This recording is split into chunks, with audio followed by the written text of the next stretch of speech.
The bureaucratic vultures are swarming. The compliance bro infiltrators are seeding the minds of the masses with corporate propaganda. The AI-driven censorship bots are strangling humor itself into a neutered, soy-infused death rattle. But through the glitching, flickering fracture in the dying matrix, from some twisted parallel dimension where satire still survives as a weapon of mass mental liberation, comes a champion of the sacred derangement, a hero of the unfiltered mind, a freedom fighter armed with sarcasm and nicotine, the one, the only, Dick Greaser, the madman founder of the Bitcoin Bugle. And he is our very special guest for episode 5 of season 3 of the Outlaw Crypto Podcast. The Bitcoin Bugle isn't just a news site. No, it's an electroshock therapy for the zombified compliance drones. It's a hand-rolled cigarette jammed in the eye socket of Bitcoin maximalist orthodoxy. It's a satirical IED detonating right under the polished loafers of the VC-funded fiat finance suck-ups who think KYC is sexy. Dick Greaser, with 40 hours of Bitcoin podcasts rattling in his nicotine-addled skull every week, has achieved a journalistic enlightenment that the credentialed clowns of clown world media could only dream of. While the NPR robots regurgitate state-approved finance porn, Dick Greaser is chain-smoking, chain-listening, and chain-smashing through the bullshit to deliver truth by way of sarcasm and honesty by way of absurdity. In Dick's world, the real world, the Bitcoin Bugle is the world's most important news agency, outpacing the decaying New York Times and the corrupted Wall Street Journal in every measurable dimension except illusion and bribe money. In this broken reflection of reality, the Bugle's articles are so brutally on point, so deadly accurate in their grotesque reflections of the clown world's madness, that the digital cattle can no longer tell if they're reading satire or prophecy. There are no corporate sponsorships, no compliance bro partnerships, no sellouts. The Bugle serves the reader directly, not the advertisers, not the regulators, not the satanic fiat machine that demands every joke be neutered into lukewarm mediocrity. In the Bugle's war room, the audience is the weapon, not the product. Dick Greaser has built a bastion of sanity masked as madness, an underground news bazooka firing high-velocity satire rounds into the fragile egos of the Bitcoin maximalists, TradFi cosplayers, and Wall Street clown school graduates who still believe in 401k plans and the rule of law. This episode is not just an interview. It is a ceremonial baptism in tobacco smoke, sarcasm, and truth. It is a funeral march for serious-faced compliance culture and an anthem for those who refuse to kneel before the altar of fiat respectability. So, spark a cigarette. Press play, because once you hear Dick Greaser, there is no returning to the sanitized, flavorless financial propaganda machine.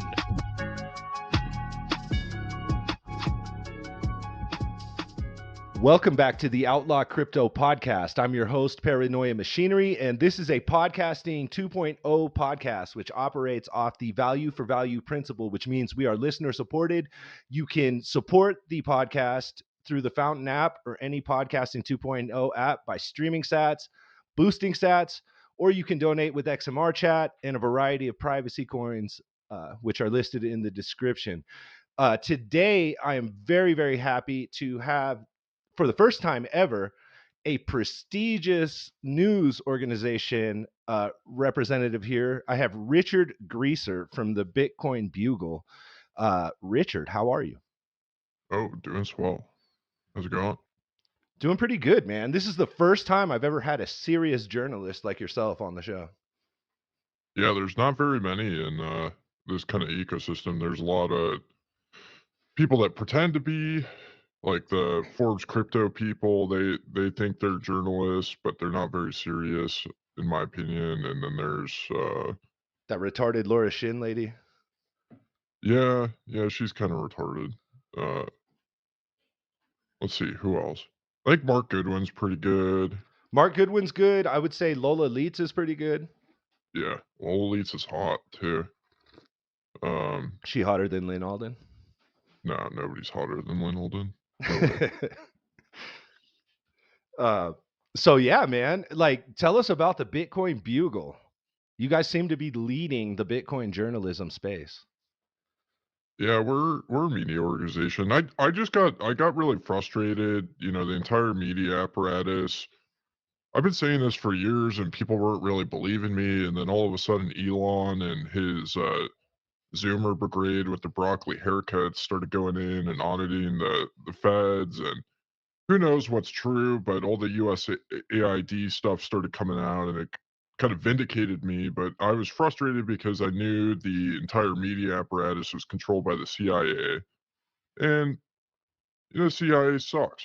They're not very creative. They're not uh, very helpful for the world. They're not very informative. I think their narratives suck. They recently got really really bad where their agenda was to turn us all gay, and I Yeah. wasn't having it. And so I decided that I needed to take matters into my own hands, form my own news agency, and Bitcoin just happens to be the most interesting topic for me, which is kind of why I've chosen to take the media company in that direction.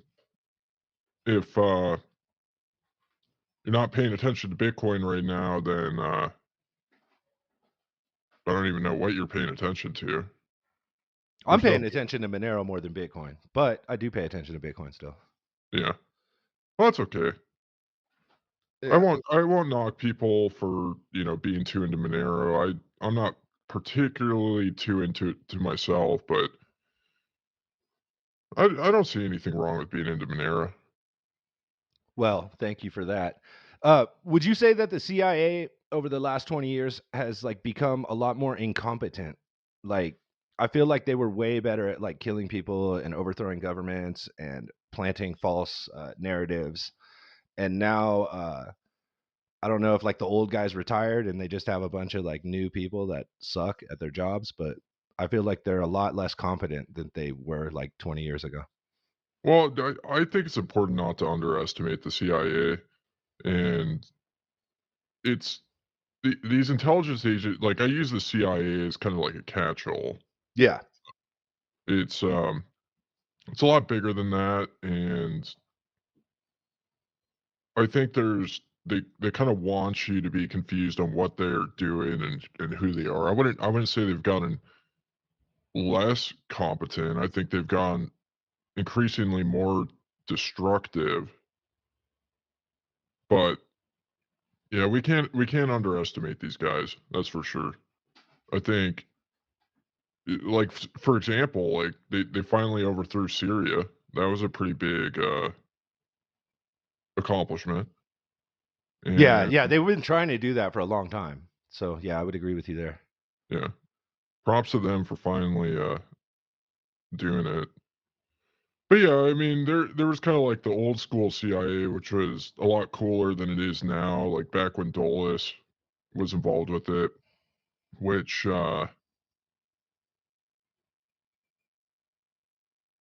yeah, I mean, they were a little bit more interesting during the Cold War, but they're still alive and well and kicking. And I think the interesting shift is kind of the shift to the deep state 2.0, where Trump is like trying to present the idea that the intelligence agencies are getting hammered, and I don't think that's the case at all. I think there's just kind of like a transition of power a little bit. He's taken the reins from the gay liberals and is giving power to the gay conservatives. So staying in the power of the gays, but it's just they're a little bit different. What's your opinion on this whole Epstein thing and how they were supposed to declassify the Epstein files and then they didn't do anything and now they're just like running cover for all the pedos? Oh, well, the basis of democracy is pedophilia. Like you can't have democracy without pedophilia. So I would say it's actually declassifying anything is a major threat to national security. So I think it is in the best interest of the United States government not to declassify the files. So I never really expected it to happen. I know there was a big debate about it last night, or a discussion on. I think Zero Hedge did it. I didn't pay attention to it, but um, I was told that it was pretty decent. That Ryan Dawson did a good job, Okay. but Yeah, yeah. basically, I didn't expect it to happen either. But like for me, the fact that they didn't like at least throw some people under the bus, like maybe like like if they would have, as the conservatives are in power right now, if they would have thrown like some Democrats under the bus and said like, oh, these guys are pedos on the list, and gave us some token arrests, I would have thought that maybe Trump wasn't a pedophile. But now because they are hiding the list and refuse to like disclose anything, I think like Trump's probably a kitty diddler. Well, yeah. I mean, you can't get into the White House unless you are. Like I said, it's like it, it's how democracy works. And do you think that's a holdover from like the ancient Greece roots of democracy? Um, well, I think there's people that actually have control over things, and you're not allowed to talk about them or suggest this, but I think there's actually people behind the scenes that have control, and they kind of need blackmail on everybody else to keep them under control. And I think that's a big part of it is getting people in compromised situations to be able to get them to do what they want. And do you think that's been going on like since like the 1776 like government was formed, like the American Revolution and all that? Do you think this blackmail dynamic has always been in place? I think it's definitely like changed and shifted, but things are weird, are always weird when people want power and control over each other. And I I think Daryl Cooper did a really good series on Epstein. It's one of my favorite series on the topics, and he goes back and tells a story of uh, powerful elites in France being involved in kind of ritualistic abuse, and I thought that was pretty fascinating just to have the historical context. I think what happens is, for a lot of people, a lot of these people that want to just like control and dominate others, is they just get so full of themselves, and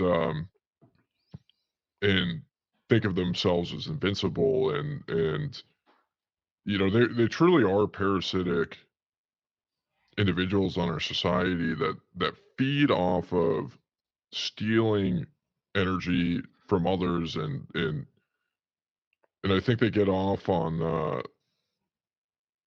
just doing the most depraved things. Like they really really enjoy it. So whether it's like historically, whether it was a mix of blackmail or like just this hubris of believing that they're bigger than God, or whatever. Uh, I'm not sure, but Do you think there's like a spiritual component to it to where they have to do this like evil shit, like this depraved evil shit because like they're like involved in like ritualistic practices to spiritual entities and that kind of thing, or no?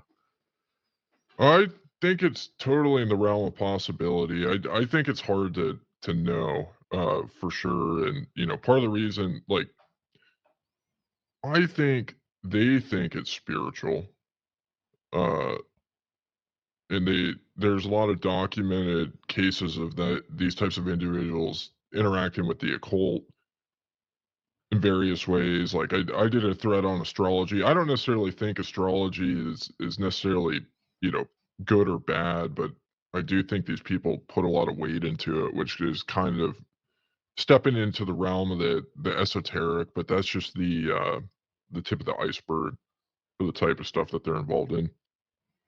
I mean, like, well, we've seen like people like Reagan had like their White House astrologist, and Mhm. uh, like there's like that cliche saying where like millionaires like aren't astrologists, but like billionaires are, and that kind Mhm. of thing. So there may be some credence to it. I honestly don't know. Um, I kind of think like at the top they're all devil worshippers and they're into some dark, twisted shit. So who knows? I But I think I think that it's not necessarily like devil worship. I think that's kind of just like like a surface level classification of what they're into, but I think it's more about these kind of ancient gods like the Egyptian gods and more so these various entities. Like it might be interpreted as the devil from like a Christian worldview, but I don't think they're necessarily worshiping Satan. But there's a lot of different groups. Like that's the problem with these blanket classifications and just generalizations across the board is like there's many different groups of people practicing different things with different beliefs. But I think what it comes down to at the end of the day is just this attempt to just dominate and control people. And I think the forefront of that, or at least the realm that I'm engaging in, is the information warfare side of things, because I think that's where quite a bit of the battle is fought, is on the control of information. Do you think we're winning the information war right now with like the like about face we've seen the US government do in terms of like crypto and like regulation and being like, you know, like regulation through enforcement, and now they're kind of like open to it and trying to make like a friendlier climate so that companies don't jurisdiction shop and leave the US and that kind of thing?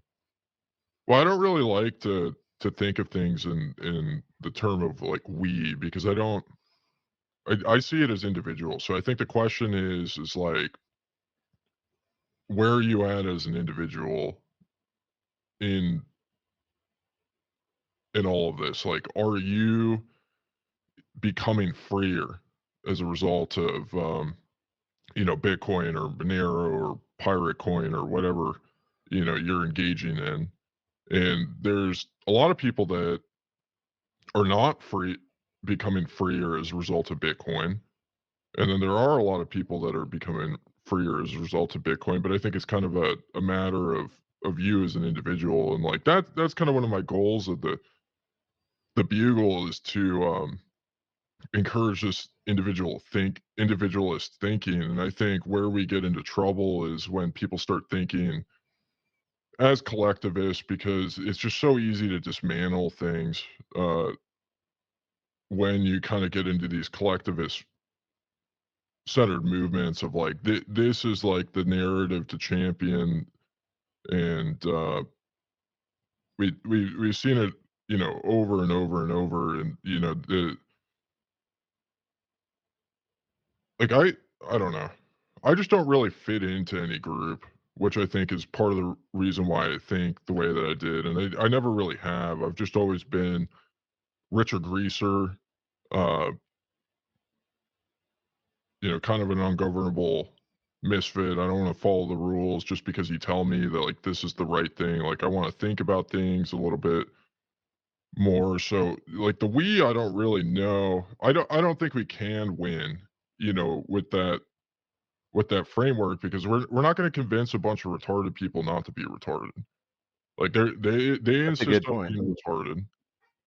And like if the goal is to convince retarded people not to be retarded, we're fucked. Um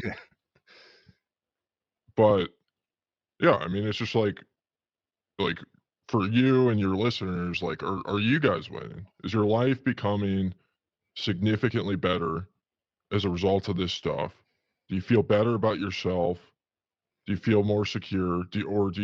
Are you diving into paranoia and really giving these people a lot of power?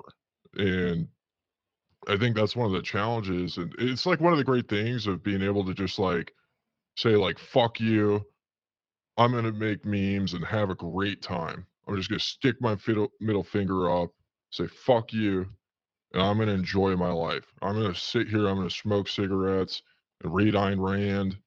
And even though you got way more money and Twitter followers than me, I'll call you a faggot and feel good about myself. Like it's like a pretty empowering position to be in, and that's where I'm encouraging people to move. Because there's like this idea that Bitcoin's somehow been co-opted because of gay feds buying a bunch of it. Um, Yeah, I kind of think that. I don't think it's just that. I think it's the fact that like Bitcoiners have strived for mass adoption and they've invited a bunch of normie retards in that only care about number go up and like fiat gains rather than the let's overthrow the banking system thing. Mhm. Yeah, I mean, it's definitely like a popular narrative, and it's not really one that I care for, or agree with, or try to promote because, like, if people are like, "Hey, you sound like a crazy person. You're scaring all the normies." My answer typically is like, "Well, then the normie should go buy Ethereum or XRP and have fun staying poor." Like, I don't fucking give a shit. Uh, because people are adults, that can think for themselves. But I think the cool thing about Bitcoin is you can still use it. Uh, it's becoming, in my opinion, easier to use privately. Uh, but the broader narrative is just, I don't think it's really relevant, to me or my life because I'm just not participating with it, and I don't think we need to really submit to it or even entertain it. We can just stick up our middle fingers and tell them to go kick rocks like, "Hey, sailor, you're a gay fed." Nobody gives a shit what you have to say about Bitcoin or Bitcoin development.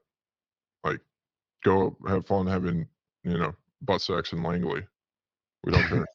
Yeah, I mean, I don't know. Like, I agree with that sentiment, but like, I feel like the reality of it is like we have all these retard normie Bitcoiners that have come in like in the last, I don't know, like 3 years, say 4 years, and they're just like sailor cultists. Like, I mean, have you seen like these fucking strategy or like misty fucking Bitcoiners that like are like misty maximalists or strategy maximalists?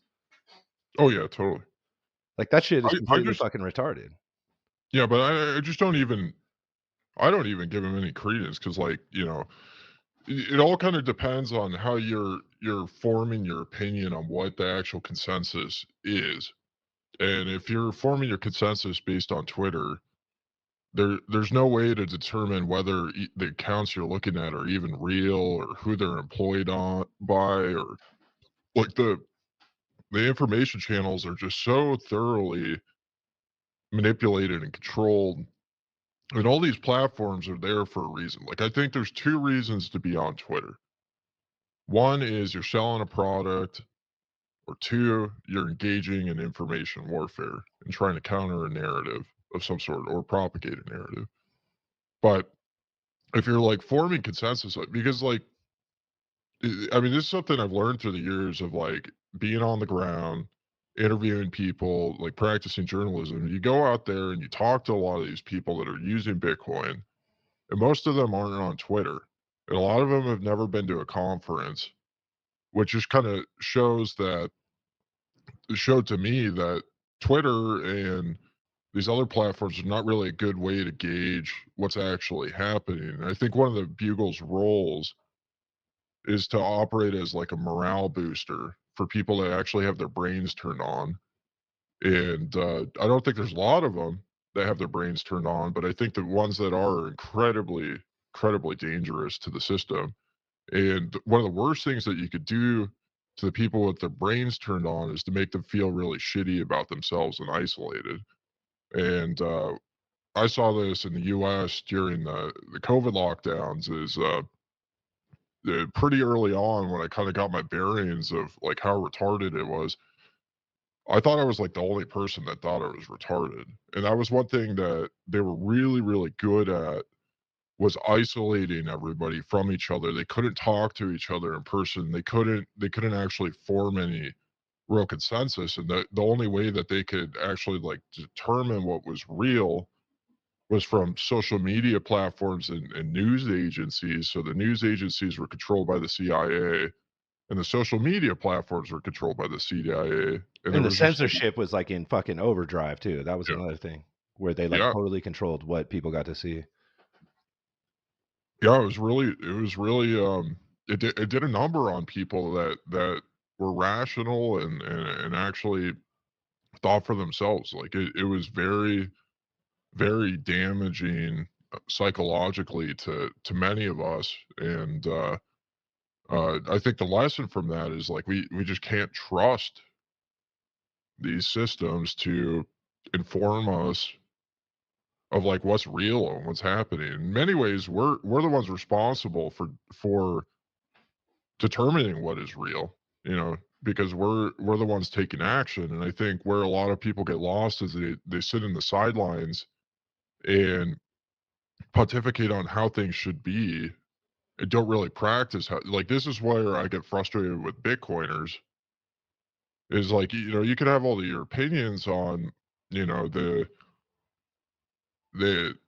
free market world that you want to live in, but unless you're actually engaging in the free market in some way or another, uh, then what are you doing? You know, like talking about it is like a waste of time. You know, living in a fantasy world is a waste of time, in my opinion. You got to actually get on the ground and start actually doing things. And yeah, I mean that's one of the reasons why I got interested in Monero. So I started accepting it on my podcast, and Nice. I was interested because there was a market there. And the one thing that has been clear in recent years is that like the people actually engaging in this idea of agorism on the internet and kind of carrying the legacy of the Silk Road, they've predominantly moved to using Monero, and that's what makes it interesting is people are using it. Yeah, I would agree. And I would say that like I've seen a push from like people like, well, Jack, first of all, Dorsey, and then Jeff Booth, like yesterday or the day before, was talking about this. I've seen a lot of Bitcoiners lately, like in the last like 2 3 weeks, maybe a month, come out and say like, look, Bitcoin's going to fail if we don't start using it. So like how damaging do you think maximalism has been for like Bitcoin's use in agorism and peer-to-peer markets and things of that nature, like pushing the hodl narrative? Yeah, I mean, I don't know if it's really been damaging. I think it's kind of silly. Like I used to be a maximalist, and I used to be a little bit religious about it, and until I started listening to 40 hours of Bitcoin podcasts a week and got a little bit more entropy. Uh, like I identify as a shitcoiner now because I use Monero, and like I Nice. say this publicly, um, because I just don't really care. You know, like I don't want to be in your stupid religion or your stupid club. It's just not satisfying to me, and I relate, even though I don't use all the privacy coins, but I think I relate to somebody like you more than I relate to somebody like Jack Dorsey, who you know, who was a huge part of being responsible for manufacturing the consent around COVID and destroying uh, a lot of communities and a lot of people's lives.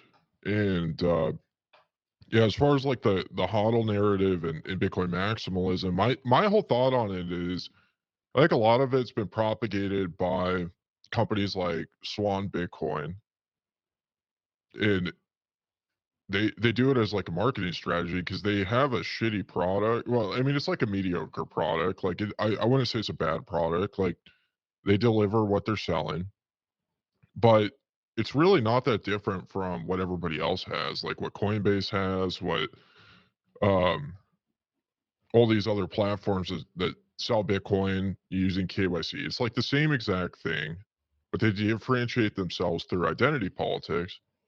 And what I see maximalism is it's assigning people an identity in the same way that you know, politics works or religion works. Like you're this branch of Christianity, you're this uh affiliated with this political party, you're a libertarian, you're, you know, whatever. Like I don't really, like I jokingly refer to myself as a cigarette capitalist.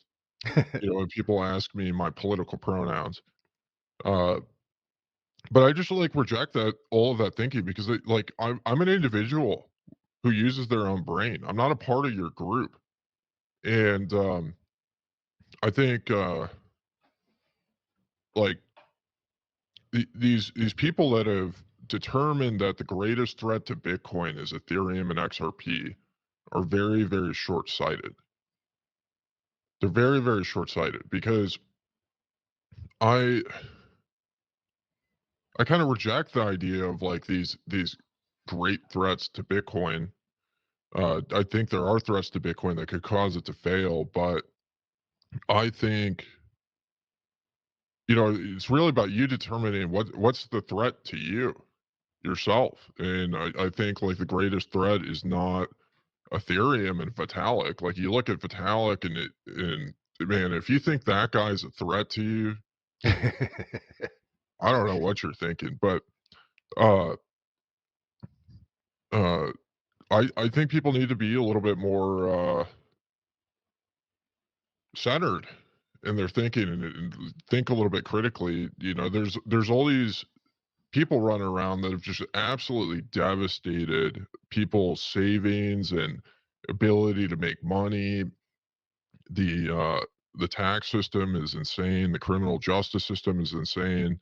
There's so many ways for you to get locked in a cage for just engaging in peaceful, nonviolent activities that are morally acceptable, in my opinion. And if you think that like the primary evil in the world is degenerate people trading shitcoins, I don't really know what the deal is. Like all these people are adults, and like I think there's kind of like this nannyism where people think they're so sophisticated and smart, and it's their responsibility to educate the savages, the uninformed savages that are so uninformed.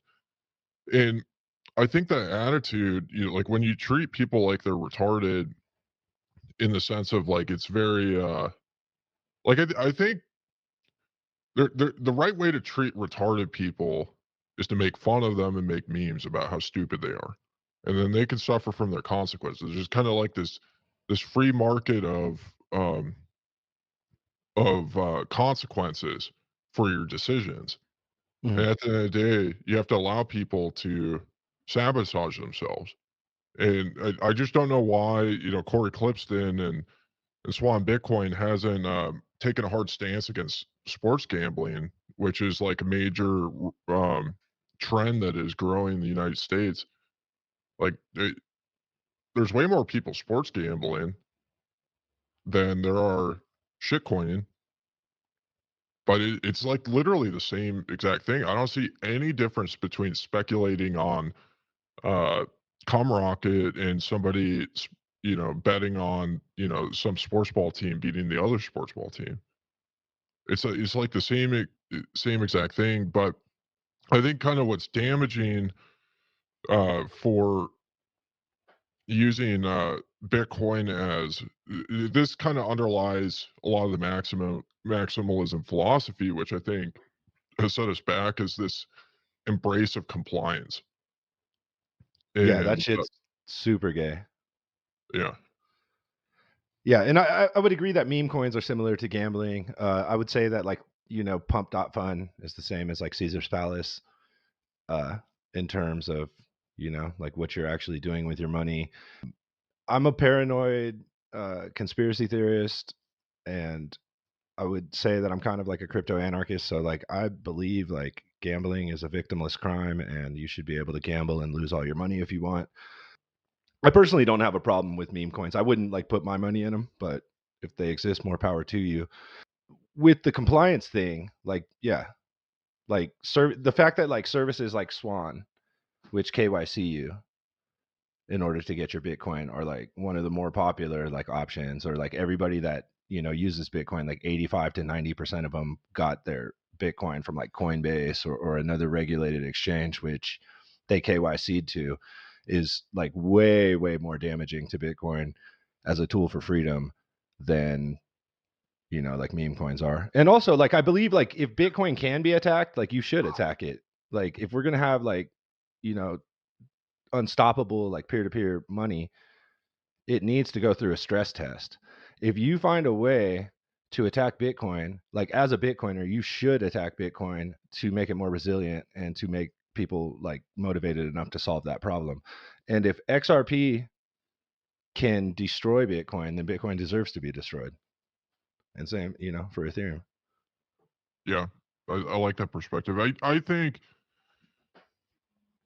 I just don't like the religious nature of um, of Bitcoin culture because I I think people just are not going to be fulfilled from that. I think they're inevitably going to be frustrated and unfulfilled from that, and they're going to have to find a different way to validate themselves than kind of falling into like this attitude of Bitcoin fixes everything. But the compliance natures or culture is something that I've been staunchly opposed to. And the reason why is like, we started out this episode talking about how all these politicians are pedophiles. Yeah. Like what are these people complying with at the end of the day is something that is so morally bankrupt. It's disgusting. It's just like it's absolutely disgusting. Like I think to create a better future and like do something meaningful in life, you have to invest in kids at the end of the day. Yeah, I would agree. And I think you need to oppose evil. Like, if you know that there's like a systemic pedophilia class that's like trying to dominate you and enslave you, you should oppose that. Like, you shouldn't just happily comply with it and like turn a blind eye to it. Mhm. And I think what it comes down to at the end of the day is people just I don't think there's enough people beating the drum over and over, just putting the correct context into the the sphere. Um, I debated this guy named Mike Brock in last week, and one of Oh the yeah, I points. saw that. You destroyed that guy. Well, one of the points I was trying to make is like he kept on bringing up this attitude of, well, this is what everybody else is doing, this is what everybody else believes, and I was trying to present to him this idea that that's not a legitimate excuse for um for consenting to a system because everybody could be wrong, and we've seen throughout history many times that everybody was wrong, over and over and over again. And I think one of the important things is just to keep on putting things into context. Like, oh yeah, these politicians are pedophiles. They're like this is who you're complying with. You're complying with extremely morally depraved people that want to destroy everything. And one of the reasons why I like the book Atlas Shrugged so much is because it it showcases this tactic or this attitude of just withdrawing from the system and just not participating in it and saying, "Hey, this is all morally bankrupt, and I don't think we can fix it, and we're just going to let it fall apart." Not like intentionally destroy it. We're just going to let the people involved destroy it for themselves and try to take our our lives and our futures into our own hands and choose the path of self dignity. And I think that's really what people are sacrificing at the end of the day. I think Bitcoin was on that trajectory until the block size wars, and then that's kind of why people have moved to Monero, is because Monero is like prioritizing that opting out and setting up like a parallel system that's made by us rather than pedophiles. Yeah, yeah. I mean, I think Monero's cool. I just think there's like this fundamental problem, which is part of it is that the hashing algorithm, like the as far as like creating systems that are difficult to co-opt and control, it's difficult when you use an ASIC resistant system. And this is like why it's almost impossible to create another cryptocurrency to compete with Bitcoin is because it's so difficult to secure it. Uh, like I think that like who the majority of people with running CPUs that can mine Monero. It's the feds. It's the NSA.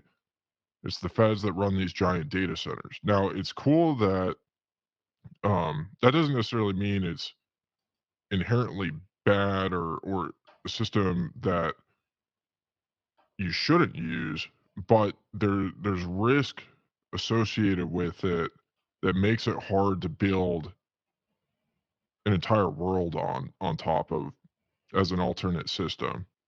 Uh, which is why I haven't become super gung ho about it. But um, I think you can still use Bitcoin, and like I think one of the dangers is like you can still build all these products on Bitcoin, and like the samurai guys have gotten kind of wrecked by the feds, and that's been super disappointing. It's been super disappointing to see how the community has responded to that or the lack of response in support for those guys. Like I found the samurai guys incredibly annoying. Uh and I made fun of them before they went to jail, but on principle, I'm a big supporter of them and what they're doing because I think it's just like, especially with the context that we've seen recently with how much money laundering the feds have been engaging in. Uh it's just absolutely absurd. The criminals are prosecuting non-criminals. Yeah, I would Uh, agree with that completely, and I think, like, the assault on free speech is not only just on, like, your social media posts, it's also on these guys writing code. Like, I don't wanna live in a world where the feds get to dictate what kinda software people can make. Like, that's some bullshit. yeah, and what's cool is there's been a product that or a group that has spun off and they're kind of carrying the torch at which Samurai started called Ashigaru. Yeah, I would love I to think interview those guys. If you know them, tell them to come on my show. yeah, I should probably interview him too. I actually don't know them, but I was talking to somebody affiliated with Samurai earlier this week, and he vouched for them as being legit dudes, which was pretty cool to hear that. The Ungovernable Misfits guys have did a good interview with them, Nice. but I think one of the challenges is like is kind of the morale game of like if people like really believe that hope is lost, they're not going to fight the battle at the end of the day, and they're not going to participate. Like if you destroy the market demand, which I think is a big part of why the feds have gone after the samurai developers is because they wanted to and you saw the results of like all these wallet developers fleeing the United States, wallets voluntarily pulling off their services off the app store, you know all of that, and that was like tactically an incredibly smart move by the feds to kind of destroy the demand. And I think the response of like, I like to reference American gun culture a lot as, as what I think is one of the more effective tactics to combat these guys is like, there's all these brain dead people that point to gun culture in America and say, "Hey, things are this way because this piece of paper says that we can own guns." It's like, no, that's not why. If anything, the piece of paper is just a meme that emboldens people. But the reason why people are able to own firearms in the United States, where as the majority of the rest of the world can't, or it's more difficult to legally, is because they have culturally decided that that's a hill worth dying for. The Mhm. second that they start trying to register guns and do these bans and do red flag gun laws, they just freak out. Like any sort of negative gun legislation is like the best thing that can happen for a gun store because people just freak out and they just go on like a buying spree and like buy whatever as much of whatever is about to be banned. And what has resulted is you have more guns than people in the United States, which is super cool. Yeah. Uh, and I think the powerful story there is like when you have these cultural attitudes about things, and people actually take action and are willing to hold the ground and die on a hill, uh, you you're in a pretty powerful position, and there's not a lot that the controllers can really do to stop it. And so, like, one of my fears with, the narrative that Bitcoin has been co-opted, or, you know, everything sucks and is hopeless with Bitcoin, so we have to use, this other coin, uh, is that it kind of kills the market demand, that there's less people that are willing to use a product like Ashigaru, and there's less people that are willing to work on and develop uh, these products on Bitcoin. There's less people that are willing to use it. And, like, I don't really think there's anything wrong with using alternative products, especially if they work, uh, to achieve your goal, because at the end of the day, all these things are just tools to get where you want. I don't Yeah. see it as like a replacement for God, or or anything like that, like some sort of uh great thing. Like, I think it's a tool for you to be able to build your life in the way that you want to protect yourself from the destruction that these people are creating, and really to build yourself up. Like, that's the way that I see it. Uh, I see it but as a tool also, but like I see it as a flawed tool. Like the privacy thing on Bitcoin, the fact that there's like a whole industry, like $1 billion industry with like, I don't know, like 50, 100 different companies that are all like surveilling the Bitcoin chain. Like for Bitcoin to be used for like these like freedom use cases, like if like free markets and selling like legally questionable shit on the dark web, for instance, like observing reality has like led us to believe that Bitcoin is flawed for that, and that it's actually like a huge OPSEC risk, and you're probably going to get arrested if you use it because there's no privacy in Bitcoin. Like it's a flawed tool. Like I don't see it as a religion either, but like I'm not going to use a tool that has like that kind of attack surface when there's another tool that doesn't, and it protects you a lot, but it's just a better tool for the job. Like to me, like the inactivity in the Bitcoin like developer world, like the fact that they never added privacy because they wanted to like be friendly to regulators and like this kind of thing, like it is done a huge amount of damage to Bitcoin. And now like it feels like the development process is being gate kept, and like things like privacy by default are never going to be added, even though there's other chains that demonstrate that, look, this works in real life, this works in the wild. Like why hasn't Bitcoin adopted this yet? Like the whole transparency aspect of Bitcoin is like a fatal design flaw to me. mhm. Yeah, I mean, that's all fair, but I don't think we're ever gonna make any meaningful progress unless there's really a market that's developed, and a demand that's shown for products like that, which is interesting that Monero is showing that there is a market demand for these types of features that could be implemented on Bitcoin. Like Uh, every feature that is implemented in Monero was like originally proposed for Bitcoin, and then Bitcoin developers just were like, no, we're not going to do that. And Monero mhm, people were like, hey, actually that sounds like a good idea, let's do it. yeah. So I mean, it's just like a fundamental design choice that's different, right? The trade-offs are different. So I identify more with like the trade-offs that Monero has made than Bitcoin these days. And like I also really disagree with like the layer 2 like scaling and layers thing. Like I feel like every fucking layer 2 is just a bunch of vaporware.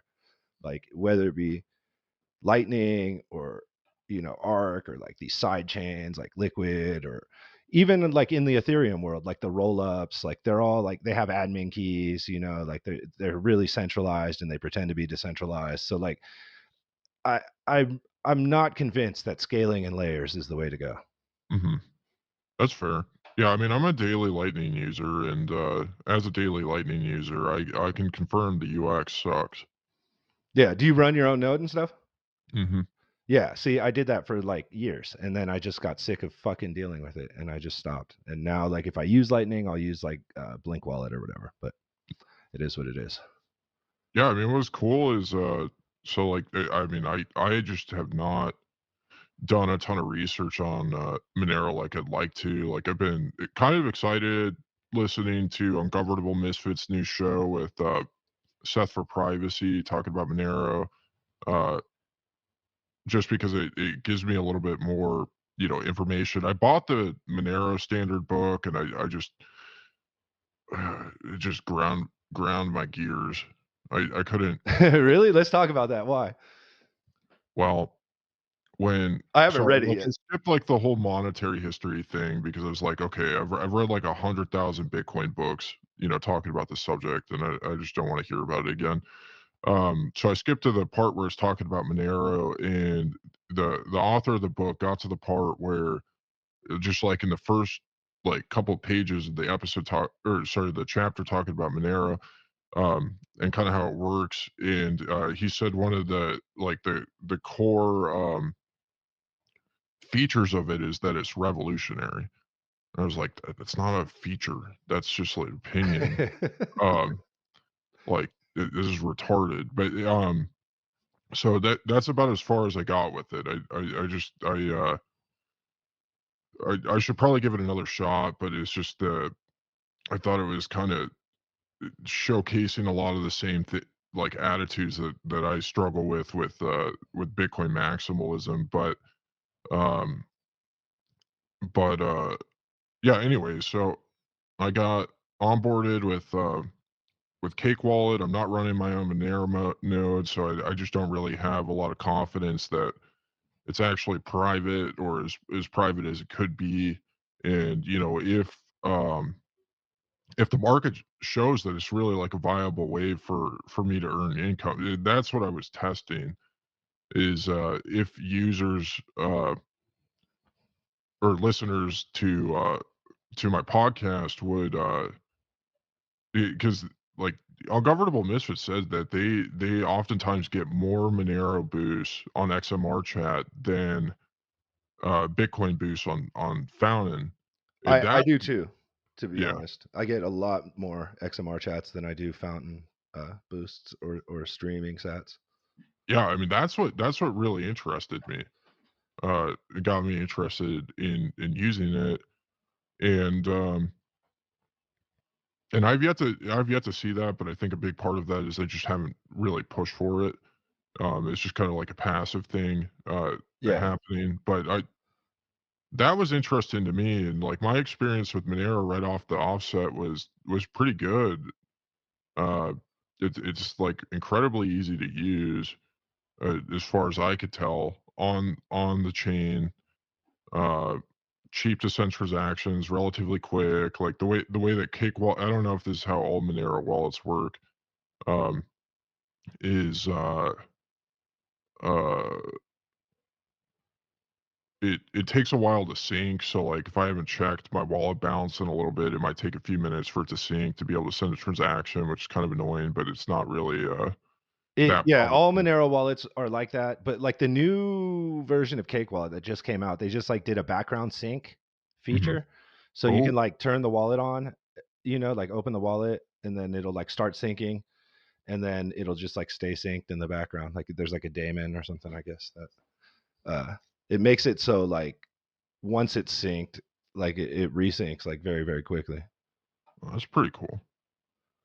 Yeah. Yeah, I mean I'm open and I'm friendly to this stuff. So just out of curiosity, like what have been like some of the more interesting stories or maybe even from your personal experience, like how has Monero really improved your life in a meaningful way or other people that you know?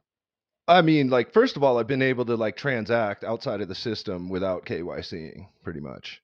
Mhm. I would say that people in Monero, we have a culture of spending Monero rather than hodling it, Mhm. using That's pretty Monero, cool. right? Like, I think a lot of Monero people believe in the medium of exchange use case over the store of value use case. And like a lot of Monero people would choose to save in Bitcoin, like to store value, but spend Monero in real life, like to spend it because Bitcoin's not private and it's expensive sometimes, like if there's high fees on chain and stuff like that. So there's that. And then personally, like I like basically did a deep dive on Join Market, on Wasabi Wallet, and on Samurai. because I was really trying to get to the bottom of Bitcoin privacy. Like I wanted to know, because like when I first got into Bitcoin, like I first started buying it in 2014, but I first started learning about it in like 2010 when the Silk Road was like operating, right? And that's kind of why I got into it. Like my friends were like buying weed and like ecstasy and shit off the internet. And I was like, what the fuck? Like, how are you even doing that? So I started learning about Bitcoin. I was already into gold, and Bitcoin, you know, it's like digital gold, right? It shares a lot of characteristics with like, you know, gold is like sound money and stuff like that. So like I was interested in it because of that. And then I started seeing like these dark webs get taken down, uh, you know, people getting arrested for their Bitcoin transactions, Chainalysis, like as an industry, like all these different, you know, Elliptic and Chainalysis, and I don't know the other ones, but there's lots of them, right? Like all these blockchain surveillance things. So I studied the shit out of Samurai. I studied the shit out of Join Market, and I studied the shit out of Wasabi Wallet. Wasabi Wallet reused addresses, right? And their mixes could be demixed. With Join Market, because the maker and the taker fees, there's like an attack vector through there where you can demix the Join Market mixes. And then Samurai, like they seem to be the one that everybody trusted in the community. But before they got arrested, like I wasn't sure if they were feds or not, because like there was something indicating that their app didn't reproduce like exactly, like there's a wallet website, and they will check if the binaries reproduce to the source code like exactly, and their binaries did not reproduce to the source code. And then also everyone was saying that they had everybody's xpubs, and if you have everybody's xpubs, you can like see every fucking wallet address, and you know, like everything's like an open book, like you could trace everything. So between those two things around Samurai, I was just like, well, they could be legit, they could be feds, it could be a honeypot, I'm not really sure, so fuck it, I'm just gonna use Monero because it's way private, and everybody's that is like on the dark web is saying to use Monero and never to use Bitcoin. So I started looking into Monero and taking it seriously, because before I was a maxi and I thought Monero was kind of a shitcoin, right? Like I thought it couldn't scale, there might be an inflation bug, all the FUD that you hear. Like I thought that shit until I started actually like listening with an open mind to what Monero people were saying. And you know why they made the trade-offs and stuff like that. And I started considering them and weighing them in my own mind, and that's like why I'm more focused on Monero now. But I would say like transacting in Bitcoin, like in 2014, with like no permission, you could send money quickly, cheaply to anybody in the world. You know, you could buy anything with it without anybody stopping you or knowing what you're buying. Like all the reasons I love Bitcoin are now like in Monero, and Bitcoin is very, very different now. Bitcoin is now like KYC'd mostly. There's a surveillance industry. Sometimes it's not very good to use because like there's congestion on chain and the fees go through the roof because somebody's minting ordinals, and now transaction fees are like $100. Lightning is centralizing. You can surveil Lightning. It's not that private. And like the people working on Lightning aren't even really working on Lightning privacy so much. They're more just trying to like figure out how to like route the payments and shit, because it's really unreliable as far as like the network topology goes. Like if you're not connected to like one of the main like liquidity nodes like run by like Bitrefill or like Bitfinex or like one of these other big businesses, Wallet of Satoshi or whatever, like your payments are going to fail. So even if you use like Lightning Network Plus to do liquidity swaps, so like me and you could like connect our nodes, and I traded a channel with you and you trade a channel with me, and then Rod Palmer, like we each open a node, you know, channel to him so that we all have incoming and outgoing liquidity. Like a lot of times those partners in those liquidity swaps, their nodes will disappear, they'll go offline, they'll close channels with you, and then you're isolated from the rest of the network again, and then your payments fail. So just like the UX and UI of Lightning kind of turned me off to it. And like you said, Monero is amazingly simple to use. You could just click send, and you're private, and it's cheap, it's fast. So I don't know, it's just a better user experience. Totally. Yeah, that's why I don't knock it. Is like I think all of that's pretty legitimate. Yeah, I had the same concerns about Samurai and uh about like the XPub issue wasn't really an issue if you were running Ronin Dojo, but if you were just using the app on your phone, like I'm using Cake Wallet. Yeah, I mean that's what I was doing. I didn't have like I had like a node, but it was like on my BTC Pay server. So like I didn't, you know, connect it to Dojo or whatever. Like I wasn't technically sophisticated enough to run a BTC Pay server and also have it like go through Dojo or whatever. Yeah. I mean, all of what you just said is really awesome. Like I mean, how much of you think Monero's privacy? Right now, I mean, admittedly, it's not as good as everyone thought because the ring signature. I don't know if you saw the OSPeed research that guy Rucknium put out, but like basically, they did a study on the ring signatures and like the decoy algorithm, and uh, it's not as good as it should be. So like, apparently, like they can statistically knock the ring signatures down to around 4 rather than 16, Mhm. which is not great. Like, I guess that does make it easier to attack, but like it's not just ring signatures aren't the only privacy feature in Monero. Like there's also like the stealth addresses and you know the blinded amounts and all that kind of thing. So like together Monero's privacy is still intact. They still can't really trace it, but ring signatures are not as good as people thought. Like they're a lot worse than people thought.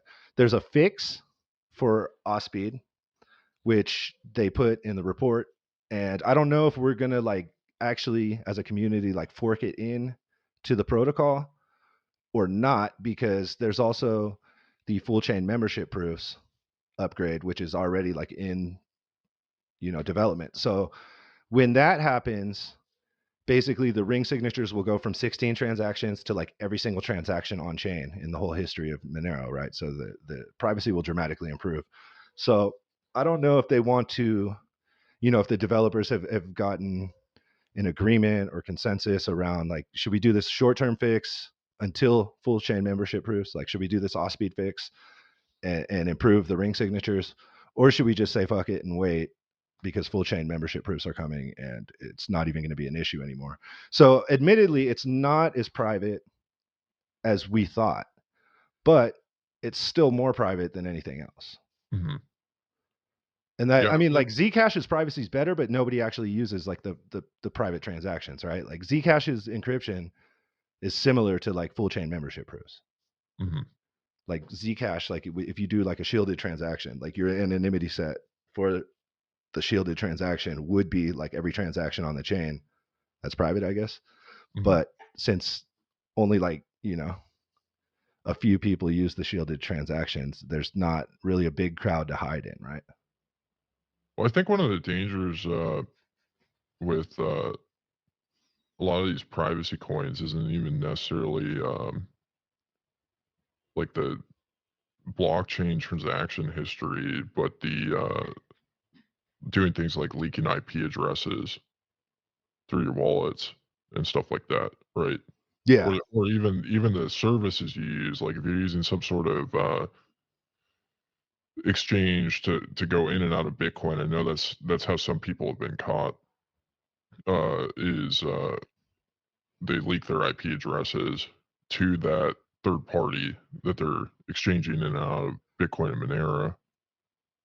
Uh, Yeah, I would agree. Like, I think metadata is a huge issue as far as like privacy goes, because like even if like Monero has like full chain membership proofs and it's much more private than it currently is, if you're going to like a KYC exchange to cash out or something like that, you're still, giving up critical information about yourself. yeah, I mean something I really try to do at the end of the day is like, and kind of why I push back against maximalism is I think when you get into like this tribal attitude, you kind of throw intellectual honesty out the door. And I Yeah. think intellectual honesty is incredibly important because what we're talking about and dealing with here are topics that have an incredible amount of nuance to them. And just like the blanket, like Monero's bad because of the inflation bug is not really, or potential for an inflation bug, or it's centralized because they hard fork every like the kind of like the the narratives that many Bitcoiners use against it, just completely write it off as it's not capturing the full picture. I Um, agree because I think like the hard forks in Monero, like personally to me, that's a better system than Bitcoin's complete lack of governance and the fact that like people have to argue for 5 fucking years before something gets soft forked into the protocol. Mhm. Like, to me, I would rather have, developers like being willing to improve the protocol rather than being completely inactive and debating shit on Twitter for 5 Mhm. fucking years. Yeah, I mean, that makes sense. I can understand that. Um, well, that's all really cool. Yeah, I'm not a maximalist either, man. Like I am into other privacy coins. Like on my podcast, I talk to other privacy coin projects. Like, but that's really what I'm more into. Is not so much maximalism, but like I'm into technologies that could be very, very subversive to the system. And I think in order for that to happen, they need privacy, right? So like I know a lot of people don't even like the term privacy coins. Like they would prefer that we just say no, these are actual cryptocurrencies. Like Mhm. these transparent chains, they're not true cryptocurrencies because they're not private by default, right? So I would consider like Monero like one of the only actual cryptocurrencies. I would consider Bitcoin a cryptocurrency because it was the first one, but I feel like they dropped the ball on implementing features that Satoshi wanted to implement from the beginning. Like one of the first tweets that Hal Finney made is like looking on ways to add more privacy to Bitcoin or more anonymity to Bitcoin, right? Like what the fuck happened to that? Like why wasn't that ever followed up on? Yeah. Yeah, I mean, it's all really hard because the conversations are so, like, co-opted, and it's hard to determine who's who and what their incentives are. And we saw this very early on in Bitcoin with, like Gavin going and visiting the CIA Yeah. and, Mike Hearn, being very questionable as far as like what his incentives and who the people he was potentially answering to were, and just a lot of stuff like that makes it really difficult. And the world of privacy is also very difficult because I saw this. I think the feds at one point made a fork of graphene that they onboarded a lot of people operating in kind of the black market ecosystem into and just had them completely backdoored. Um, so that's like a murky world, which is, I kind of just saw something similar. I don't know if it was graphene, but it was like a different message. It was like an encrypted messaging app that Interpol did that. They mhm, had like a backdoored app and they got all these like dark web guys to use it and then they just did like a huge bust because of it. yeah. Which is why, like, I think, like, privacy is important, and it just kinda depends on what your, attack surface area is and who the adversary you're dealing with is at the end of the day. And, like, for me, I'm not I don't know, like, maybe the feds will come after me, but I don't think they will. I'm a journalist right now, just trying to report the news. They screw with journalists all the time, but I'm kind of flying under the radar as far as I can tell. I think Maybe the humor aspect that you guys have kind of shields you from scrutiny a little bit. I hope so, but I don't like. I think at the end of the day, people just have to like stand their ground and be non-compliant. Like the world of privacy is very difficult. It's questionable. Like, I don't believe in this idea of perfect privacy because, for one, all the hardware that we're using is just, like, completely screwed up. Yeah.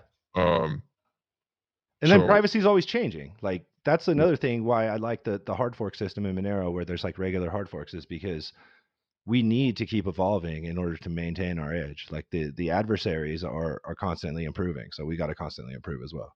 mhm. Like, I think torrenting is really interesting because torrenting really, really turned the music industry upside down.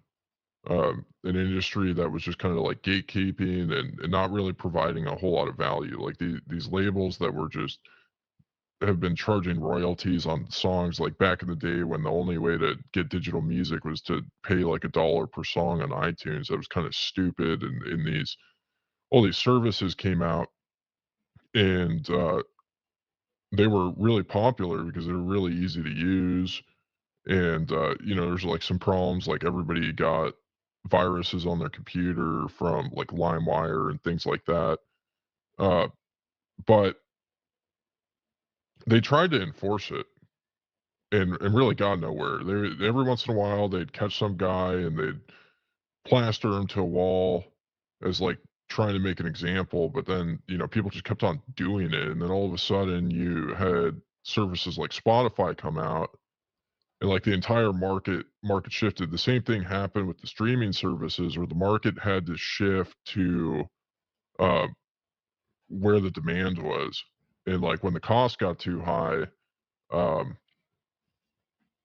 the like white market just had to completely reinvent itself and actually create a useful product to that people wanted to use, instead of just like saying like, hey, we're going to hide behind the politicians that we have blackmail on and control and Just take all lobby. the money.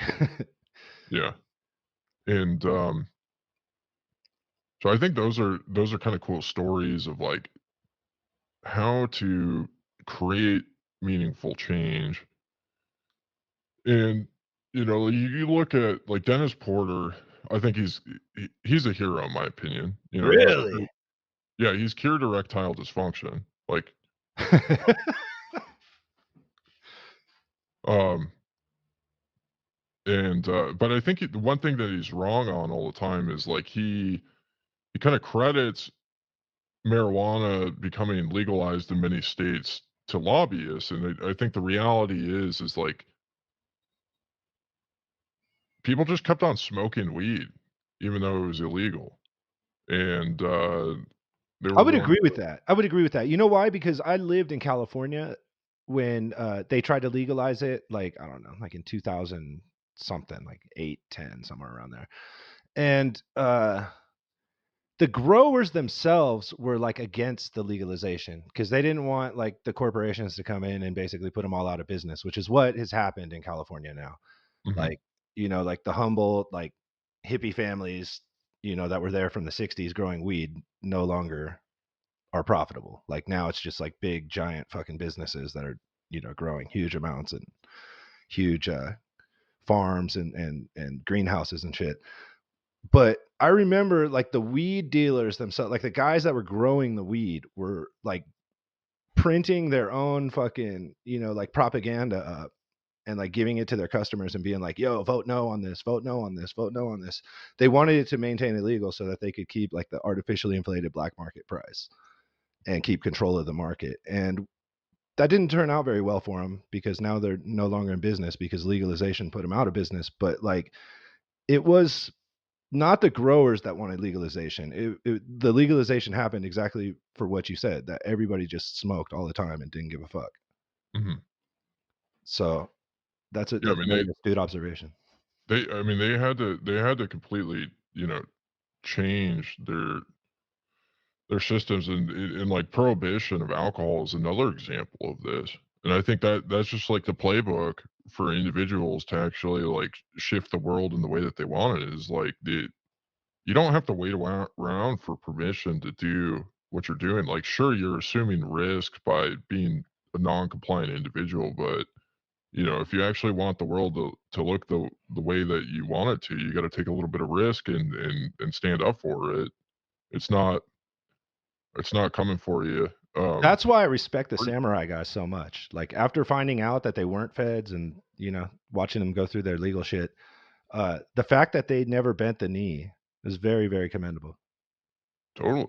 I think it's an example for us all. I think uh, those are inspiring people. Like when you actually believe in something and you believe in yourself enough to not be willing to compromise on your principles. Like I find that incredibly inspiring. I find uh, the opposite of catering to people just and kind of letting them control the narratives and how things work just because it's like easier and softer and you want like this is like my frustration with the boomers. Like I am like perpetually frustrated with the boomers. It's like you screwed all the younger generations. Like it, and not only that, they're complaining about like how worthless like millennials and zoomers are. They're like, Mhm. these guys, they're on the internet all the time and they know how to use their iPhones, so they suck. They're a bunch of like cupcakes. It's like, hey, you motherfuckers decided that you wanted your timeshares more than living a principled life and creating a better future for your kids. And that's pathetic. Um, in my opinion. That's just like absolutely pathetic. The weak individuals with no principles and morals just causing destruction for future generations, and then not only that, they have the lack of self awareness, and they just say that like all the younger generations suck, but it's like, hey, you motherfuckers were the ones that parented these generations, so you're just like admitting that you suck. And I don't really want to replicate that. I don't want to pass on a shitty feature to my kid because I decided that I wanted an easier, softer life and wanted to watch Netflix instead of trying to be productive and build things that build a future for my child that I would want to live in. That's, I think, incredibly weak and pathetic, and I just don't have any respect for that. Um, and I just think that like that's the attitude, and this is why narratives are so important because it informs people on what to do. Like people make decisions based on the information that they have. And so if they're presented with a bunch of useless information all the time, they're going to act on that. And that's like the challenge that we have of like, all these people that think they're really smart, think they're really well informed, and they're just completely retarded because they have trust for authority in the people that are presenting the information to them. Um, they lack the self-awareness to know that they're retarded. Like that's like it's problematic for me because they impact me because they have decision-making power in the world and their consent is what allows the system to operate. But I think there's a way to manufacture non-consent by just telling the truth at the end of the day and framing things. And like, yeah, the weed story is a great one. It's like weed is being legalized because people said, "Fuck you, we're not following the rules." And there was like culture around it. There was music and movies and like they didn't wait to make Cheech and Chong until it was legalized. Yeah, that's Um, definitely true. And, like, I would say that, like, well, Bitcoin at least has culture to it. I just don't know if I agree with the culture and, like, the way it's moving right now. Like, there well, is, like, that's why. Bitcoin music and, like, memes and, like, like, uh, events and this kinda thing, but, like, I feel like because they've focused on mass adoption rather than, like, a core ideological group of, like, hardcore fucking cypherpunks, like, the mass adoption thing just brought in normies that don't even understand why they're there. They just think it's a get rich quick thing. They're fine with like custodial, Bitcoin that's KYC, reporting to the IRS their gains and all this shit. Whereas, like, I think Bitcoin would have been much better served if it would have focused on being like completely fucking counterculture and like Well, I maybe don't not think so the much mass adoption, maybe more like adoption by fucking uh, people that are trying to build like a parallel system.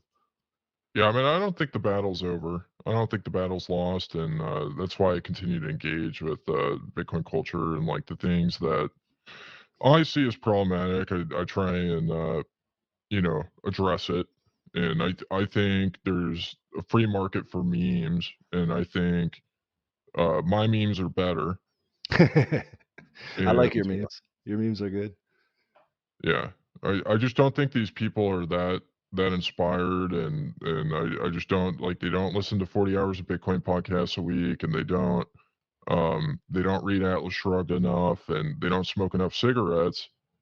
And I just don't think they can compete with me on the free market. I think I can just obliterate them, which is why I engage in things the way that I do.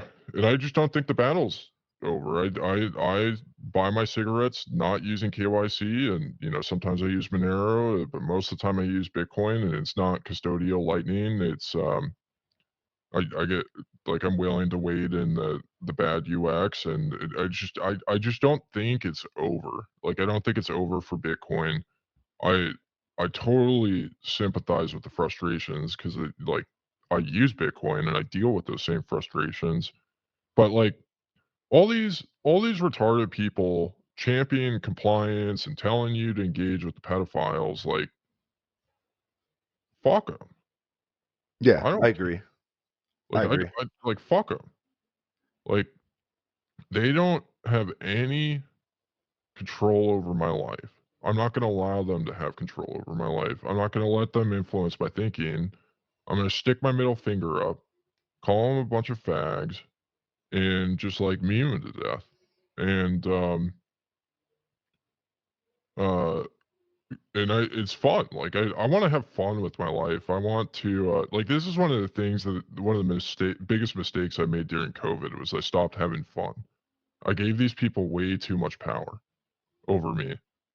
And I'm not going to do that again. I'm not going to let them have power and control over me, uh, because they don't deserve it. They have done nothing to deserve having any influence over me. Um, and what's great about what they're doing is they've created a market for me to exist and for the Bugle to exist. So the more retarded that they become, the more market demand there is for the stuff that I'm doing. Yeah, for mocking them. Yeah. Um, So I encourage them to keep on being retarded. I encourage Sailor to keep on being gay, and keep on being a gay fed. And I think that other people, that have their brains turned on are going to see all this shit, and they're going to be dissatisfied with it, because it's just really, it's really not fulfilling. Like, this is what the boomers, I think, showed, is like the trade off of having timeshares at the expense of your future generation, of your children, is it's not really a fulfilling life. It just doesn't, like going to Cabo or going to, Florida, or wherever you got your timeshare. It's not satisfactory. It doesn't fill the void of the need for smoking cigarettes and listening to Bitcoin podcasts. Um and um but yeah, I think the culture really matters a lot. And I think morale really matters. I'm pretty convinced that, like, like 70% of a war is determined by just the morale of the troops. Yeah, I And mean, they say, like, right, wars are won in the hearts and minds of the people. yeah, So, and I so mean, people are if like, your troops are feeling fucking totally demoralized, they're not gonna win no war. no, they're not. It's I mean, this is why, like, you're watching the Ukraine war right now. Like, why the propaganda is so. The Ukrainian government has and the Russian government has identified that, propaganda in war is incredibly important in controlling the information channels. This is why, like, people go to prison for like, one of the things that was interesting, that really isn't talked about in American history, is like, there were a lot of people that dissented against World War II. Like, World War II, the U.S.'s involvement in World War II. And there were people that, like, had to go to Mexico because they would get thrown in prison for criticizing the war. But they go into Mexico and they broadcast pirate radio over to the U.S., criticizing the war. And it's like, it's crazy the way that the government was able to manufacture consent to support the war. And I think that's part of the reason why World War II is one of the most propagandized parts of American history is it's useful to frame things as like this great evil and this great crusade against the great evil. But this is why people are getting so mad at Daryl Cooper right now is because he's challenging this ironclad doctrine that's been accepted for so long. Uh, and it's not because things that he's saying are actually untrue. It's that he's bold enough to even question uh, Accepted dogma. yeah, accepted dogma exactly. And I think that's great, and I think like the reverence for the cathedral it's incredibly important. And also, like, the proper framing of what's going on of, like, "Hey" so, like, we run something every year, we call it Compliance Pride Month, and Okay. it coincides with, Gay Pride Month, and we just highlight, all the compliant companies and in Bitcoin and the compliant narratives, and I think it's great because,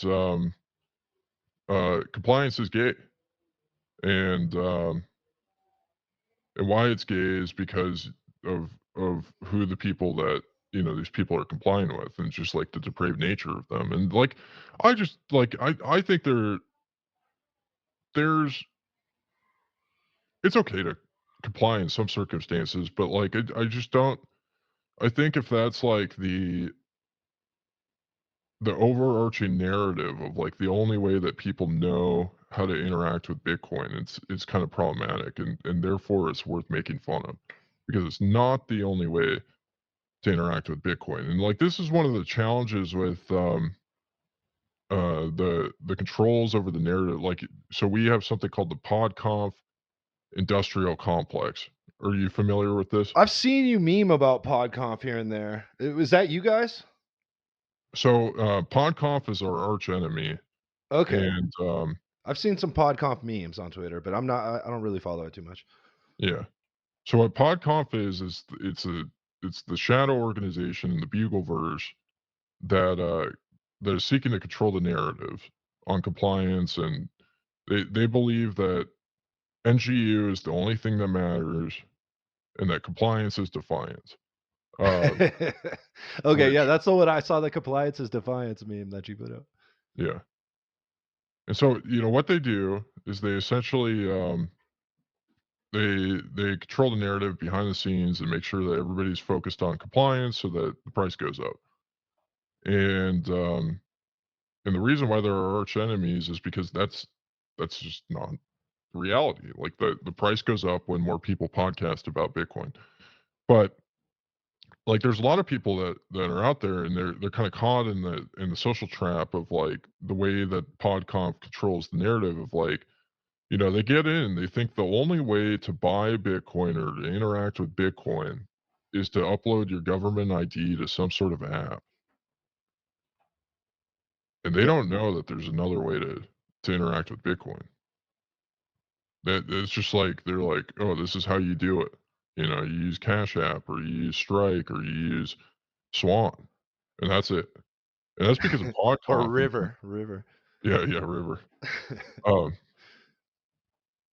and that's just because of the way that PodConf exists. Like, I mean, there's easy ways to do it. You can go on Azteca and and Bu buy it for like a Buy the decent voucher.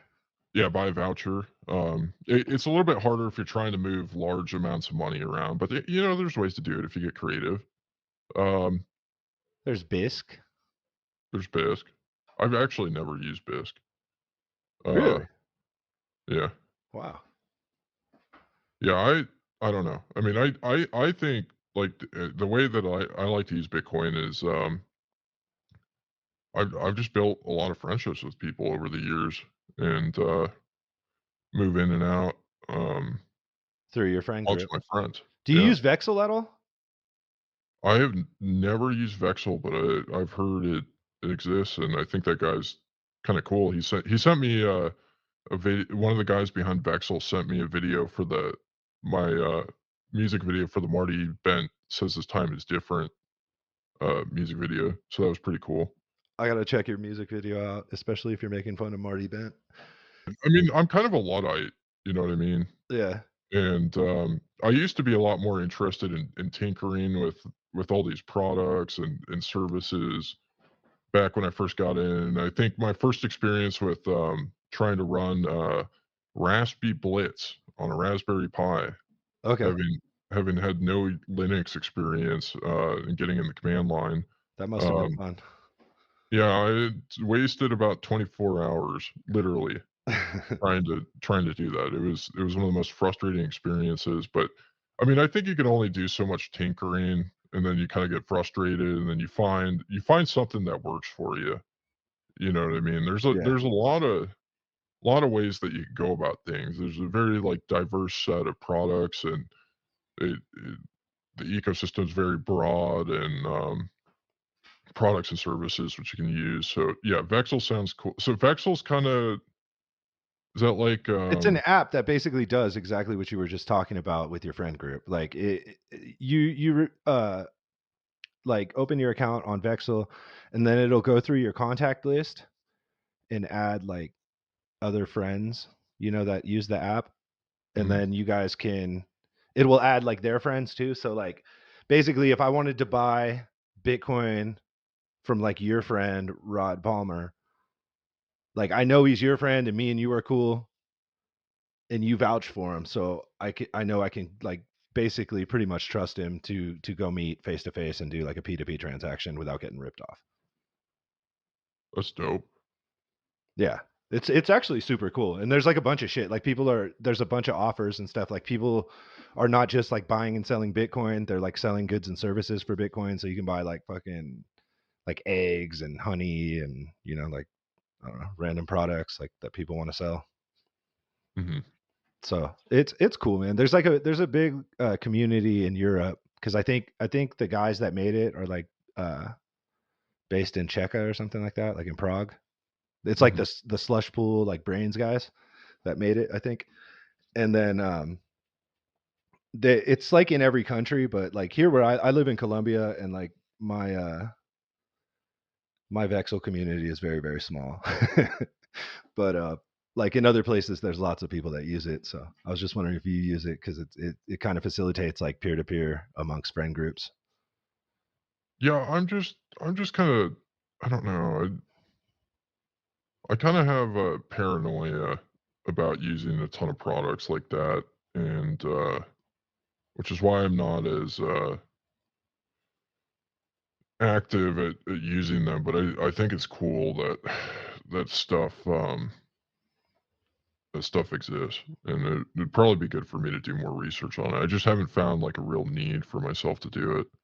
But yeah, I mean, why aren't people using Vexel in Colombia? Is it they're too sold on USDT or Yeah, I what's would say so. Like back in the day, people used Bitcoin more here. Now, like everybody's on USDT just because it's like cheap and fast and doesn't have volatility. yeah. Well, there's gonna be a big development here in the near future is Lightning's gonna magically start working, because USDT comes to it. Are you ready for that? Yeah, I've been hearing about. I was at a conference recently in January in El Salvador. I was at Plan B when they announced that they were going to do Lightning USDT, and everybody was very very excited about it at the conference. And I personally don't know how successful it's going to be. I don't know. Like, I mean, like using Polygon Tether is like as fast and probably around as cheap as using Lightning would be. So I don't Mhm. know like how much market share Lightning's going to reclaim, but I don't know. We'll see what happens. Yeah. Well, I think there's, like, this funny shift in Bitcoin maximalism that seems to be happening kinda across the board is, it went from Bitcoin only to being, Bitcoin and USDT only.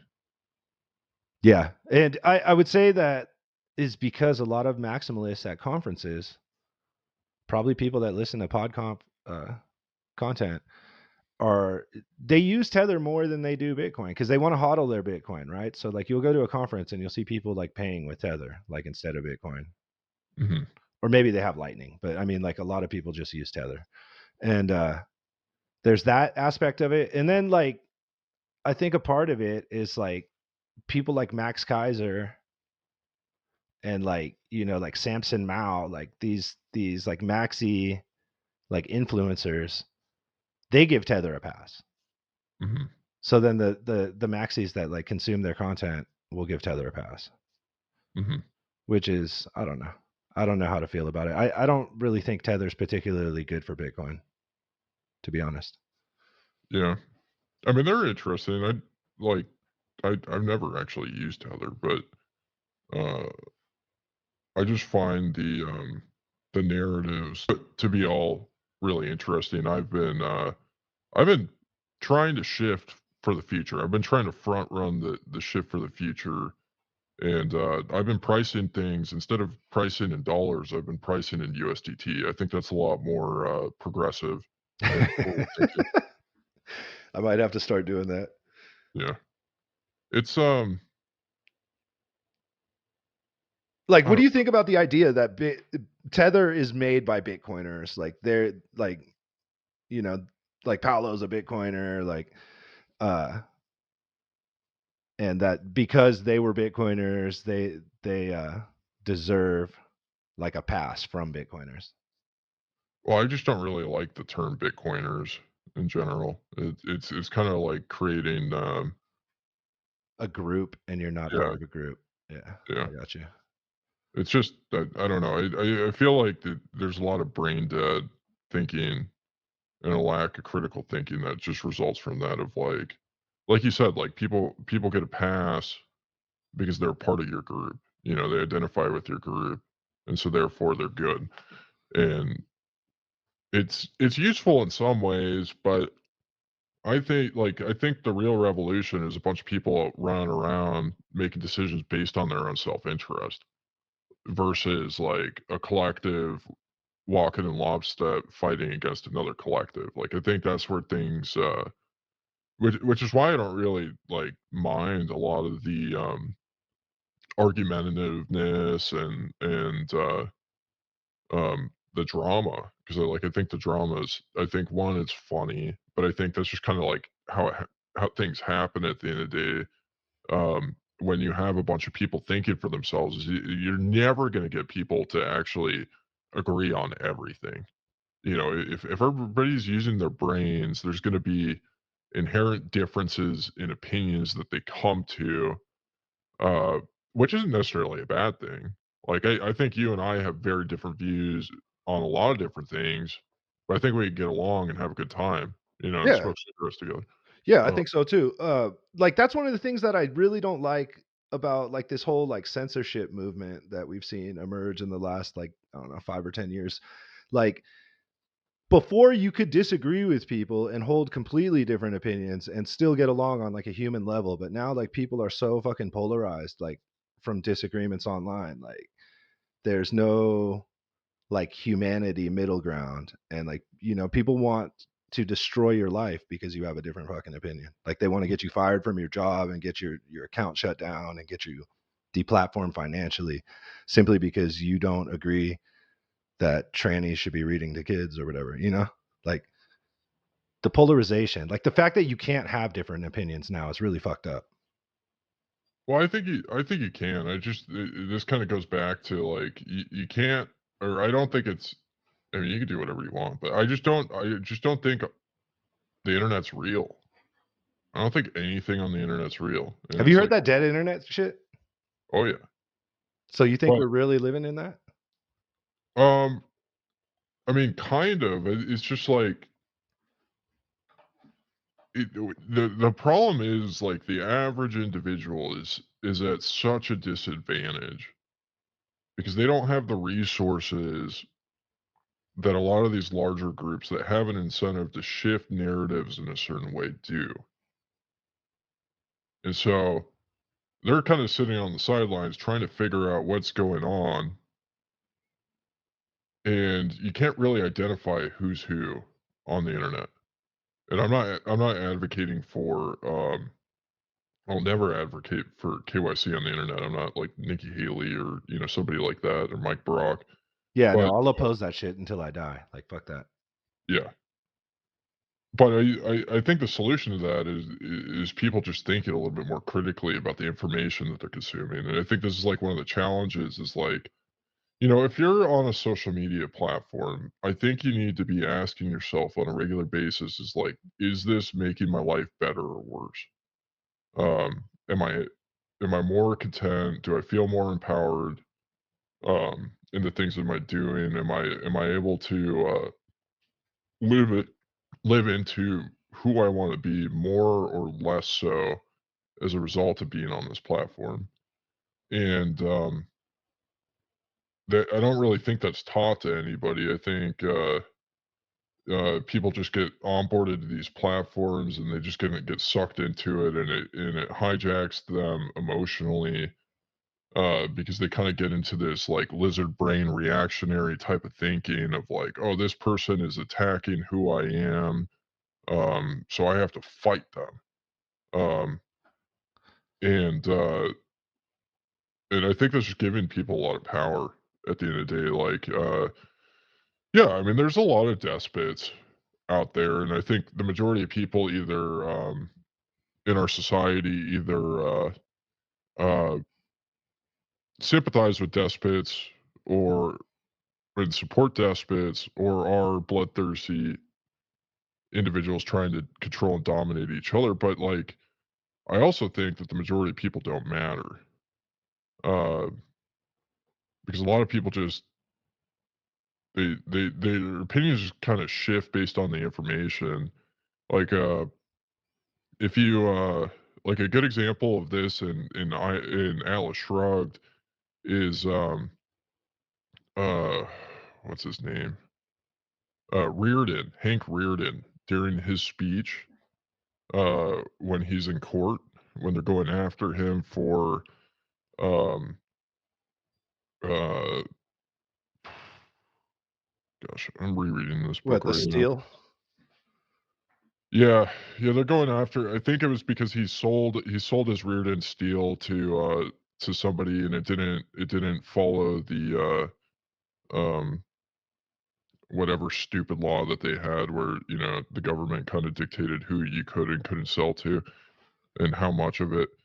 And, he had this, like, really powerful speech, and all the NPCs were, like, cheering and clapping, you know, because they were moved by his speech, but at the end of the day, like, they shifted based on him being persuasive, uh, but yet, like, nothing changed as a result of that, um, because they probably just went back to, um, kinda sucking the dick of the tyrants, because that Yeah. was just like, and I just think that's how it works. Like, I don't think the majority of people matter.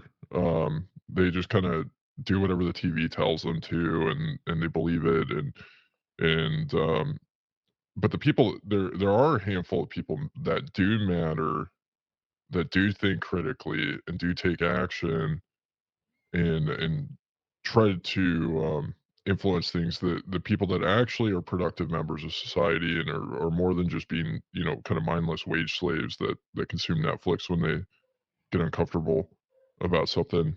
Mhm. And, I think those are the people that do matter, that should, like, when somebody goes out and has some sort of stupid opinion on it, like, why should you trounce them? Uh It's for everybody watching. You want the retard to be even more retarded. You just wanna show everybody else that they're retarded. Like, this is what I try to do with Mike Brock, and I think I was successful at, is, like, the majority of people listening to that, whether they're NPCs or whether they're informed people, uh, that have the ability to use their brains, they're gonna come to conclusion that Mike Brock is retarded and he's kind of an asshole and probably a narcissist. Yeah. Um He did look like a retard trying to have, like, a serious debate with a cartoon character guy online. Well, I'm a credentialed journalist. Well, No, obviously, he did. but he didn't have the credentials to have the debate with you. No, he didn't have the credentials, but he thought he did, and that's where he looked really stupid.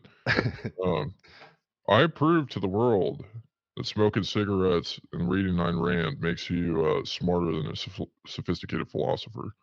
Um, and You've definitely done that. yeah. But And so hey, do you think like when you're trolling these retards, right? Like I don't know like how to explain it, but like when they took bullying out of school, like people became softer and like more retards were allowed to proliferate because normally they would be bullied into not being fucking retarded, right? And like I feel like the same dynamic is happening online and like since you have this generation of people that grew up without being bullied, they feel like they're valid, like with their opinions and shit, even if their opinions are completely fucking retarded. And then when you mock them, they fucking cry and piss their pants and then try to get you deplatformed and censored. Like, what do you think about this? Like, do you think like we should be savagely trolling people and bullying people still, or what? well, I don't know if they really ever did take bullying out of school. I think they just tried to enforce a monopoly on bullying. Um, I think the bullies today are more so like the teachers and the institutions, with a lot of power and control. I think there's a tremendous amount of bullying, and, we saw this a lot during the COVID lockdowns. But, uh, I don't know. I mean, I think things should be done ethically, and I think just, like, trying to just like, I don't really, ascribe to, what's his face? The guy that wrote Rules for Radicals. Salo Um, Linsky. yeah, Saul Alinsky. I don't really ascribe to that, like, because I'm not trying to dominate and control people. It's like that. That's not on my agenda. I'm trying to make a point and just communicate a point. I see things that I think are true. I see things that I think are false, and I try and comment on it. Um, but I don't really believe in just like this great enemy that I'm trying to battle against, or being on a moral crusade. Like I'm just trying to live my life the way I want to, and I want to create a better future for my kid. And I think that there's like these things that need to happen. And I think like one of the big problems that is causing so much dysfunction is that people are so hyper focused on trying to control each other. And I think like the real revolution in the way that you counter that is by encouraging people to actually have a little bit of self dignity. And um and so that's more of like what I'm trying to do versus trying to destroy my opponent. And like the people that I'm making fun of and commenting on and reporting on, I'm more interested in the audience than I am them at the end of the day. I don't really care about them. They're not going to change. Mike Brock will have had he's incapable of self-awareness and self-reflection. And I think he's proved that. He's proved that with his follow-up. Like, I don't care about changing him. I care about, trying to encourage everybody that was watching that To and not be like listening. Mike. Well, to not be like Mike, but just to also, like, to not take people like Mike seriously. Like, I don't think they deserve any I just don't think they deserve to be taken seriously at all. Um, and, because they're not serious people.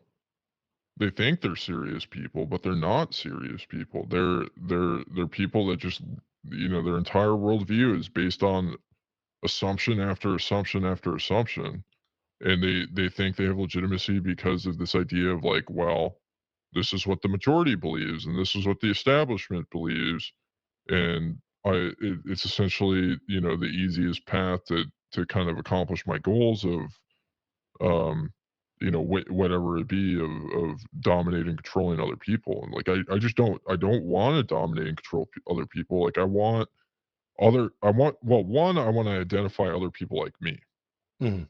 at the end of the day. Um, and I think putting this type of energy out there, it does that. It kind of brings people out of the woodwork that resonate with what I'm doing, what I'm saying, that appreciate it. Like, okay, now I have a whole group of people to hang out with at the Bitcoin conference. So instead of being stuck in, compliance culture and having to go through TSA to hear Michael Saylor speak and um now I have a whole group of people that I can sell non KYC cigarettes to outside and have a good time. Um so that's like one of the goals, and then is to just kind of create this group of like-minded people, but then also to like encourage, because like I like the people that like I care about and that provide value to me, or people that I can have a meaningful conversation with, Yeah. that I can relate to, that I don't have to be on the defensive, like people that don't look at me like I'm insane. Because like I think the majority of people in American society, they think I'm a loon. And I don't really care, like, 'cause I just don't like, if you believe what the TV says, I don't really want or need your, validation. You can think I'm crazy. I don't care because I'm secure in who I am. Like, I just, like, I don't need your validation. It's just not it's something that's incredibly unimportant to me, because, this isn't a popularity contest, or like, I'm just not an insecure person. Like, I'm happy with who I am. Um, and, I'd rather, face adversity, to remain who I am unapologetically than, to kind of compromise, in order to get approval or validation for these people. Because, like, at the end of the day, like, I really do believe the only thing I really have is my mind. Um and my personality, and just that's what makes me unique, and that I think that's what allows me to be valuable in this world, is because of who I am, not because of me compromising to how other people think I should be. Anytime I've been unhappy in my life, it's because I've been living into what other people have uh Trying to or be what, something you're not, basically, to yeah, please other people. exactly. And, I think that's, like, one of the big issues that we have in society, and why we have chronic loneliness and happiness, is, like, everybody's disconnected from each other because they have no idea. They're not even connected to themselves. Like, how can you relate to other people if you can't even figure out who you are? Like, there's all these identities that are projected on the to other people, and, like, I think the school system, like, you're talking about, like, the need for bullying. I just don't really know if there's necessarily a need for bullying, because I think a lot of that, um, kinda ends up going sideways, because the bullies will be informed by the CIA-controlled media and their retarded parents, and you generally bullying's built out of, like, when I was in school, I was kind of the guy that picked on the bullies because they pissed me off. Yeah, Um I get that, and I agree with you. Like, I've never liked bullies either, but, like, when I grew up, like, I got in fist fights and shit in school. Sure. You know what I mean? And, like, I feel like that built character. And, Totally. like, if I got out of line, somebody kicked my ass, and then, like, I thought about it twice instead of doing it again, you know? So, like, uh, uh, to me, like, I feel like people are too soft, and, like, Yeah, I mean, what you're describing is having an attitude of self-respect. Like, why do you get in a fist fight with somebody? It's because they encroach on like, you set a boundary with them, and they encroach on it mhm, in some way, and you tell them to fuck off, and if they don't, then you hold your ground. yeah. Like, that's much more of, like, a defensive, kinda attitude, whereas I think, like, the term bullying is more so describing an offensive, like, let's control other people's, behaviors, um which isn't, like, I'd rather just, like, remove myself from the situation. Like, I really believe, like, as a firearm owner, like, I really believe in de-escalation as much as possible, and I think, like, one of the worst scenarios that I can get into is, like an actual violent confrontation. Like that's not really something I want to, but I have been in quite a few violent confrontations, mostly in I would agree. school. Like I would try to avoid, like if somebody now, like at 44 years old, if somebody tried to fight me, I would walk away. Like I would, unless like I was cornered and could not avoid it, like I would totally avoid the fight and lose face or whatever. I don't care. But like, when you're young,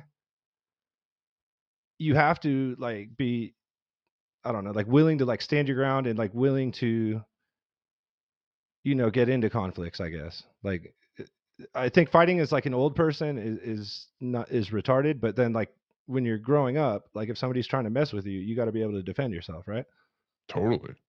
Because that's what these schools want from people is they want all conflict resolution to be centered around an authority figure. They want the monopoly over that. Uh, and I see it as I think where we can compromise on this idea or kind of come to an agreement, um, just on the language and the framing of it is um, like the removal of bullying is more of an attitude of removing people's ability to stand up for themselves and instead, requires the authority figure to essentially do it for them. Yeah, Like they like conditions them into helplessness. Mhm, exactly.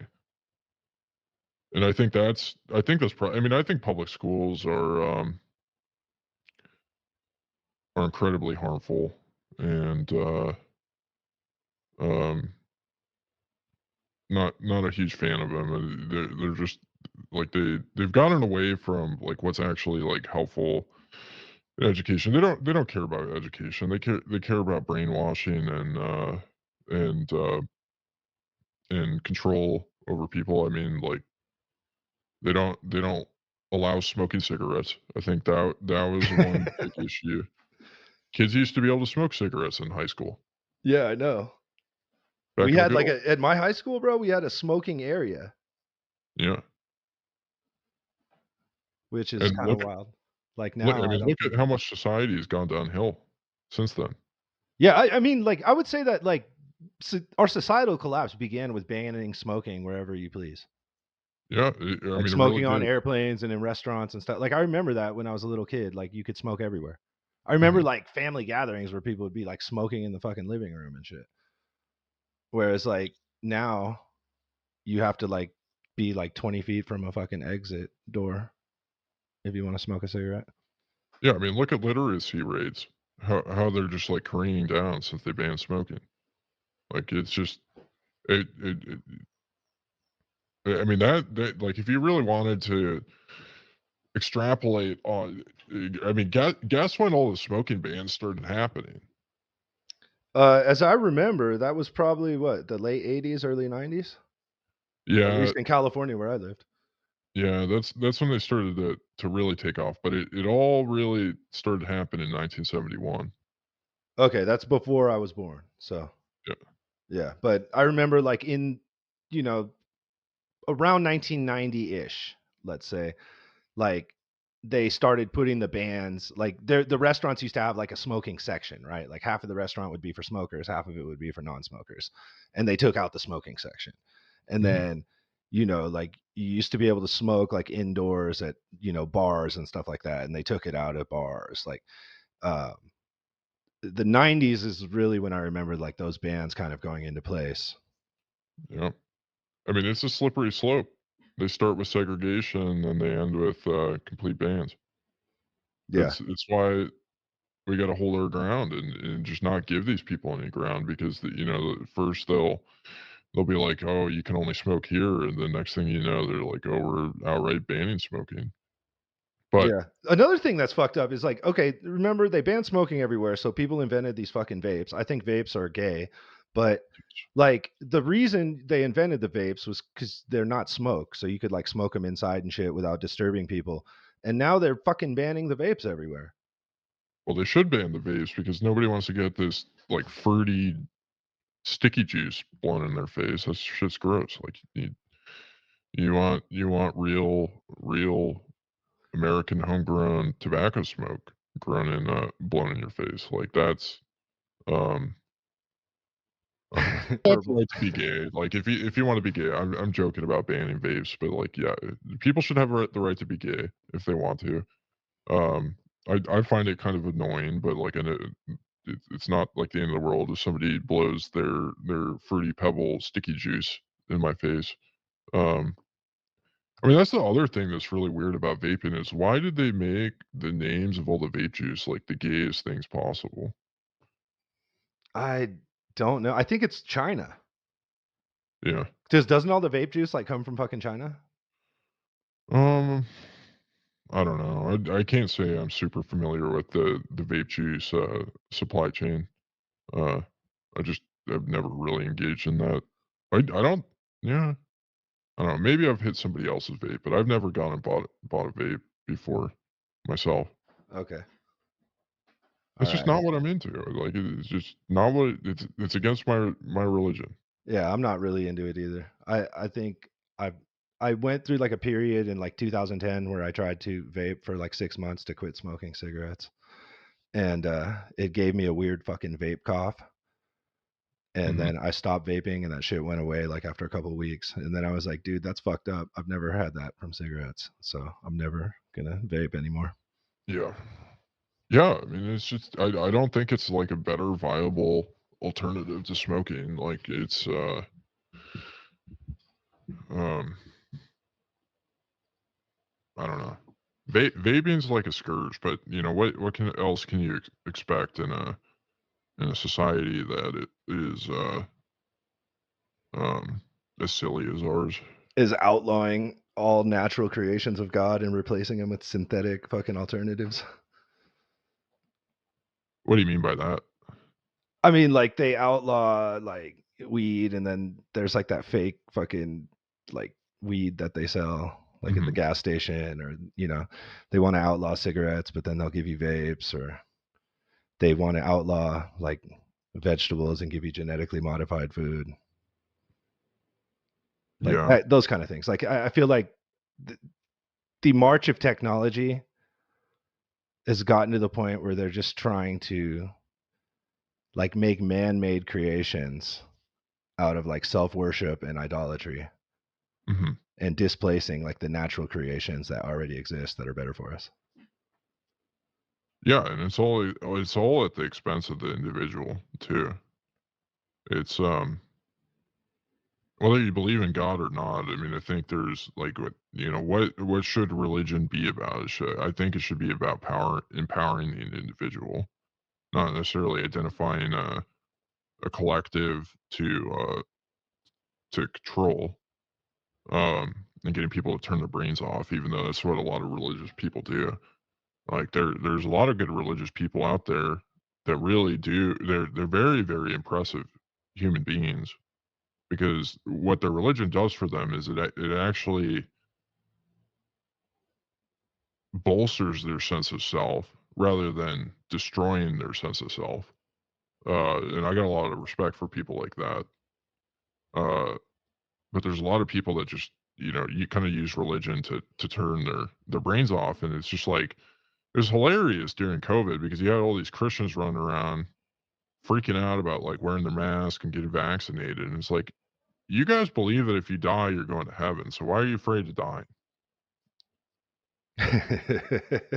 Like That's a like funny one. I mean, if anything, the argument would be like you don't want to kill other people because they haven't accepted Christ yet, and you want them to live a little bit longer for the opportunity to accept Christ. Um, But like a Christian who wasn't willing to take the vax, isn't that proving that they're willing to die? Like if the vax was supposedly like the cure, and they were like, no, I don't want the cure, I'm just going to take my chances with the fucking virus. um,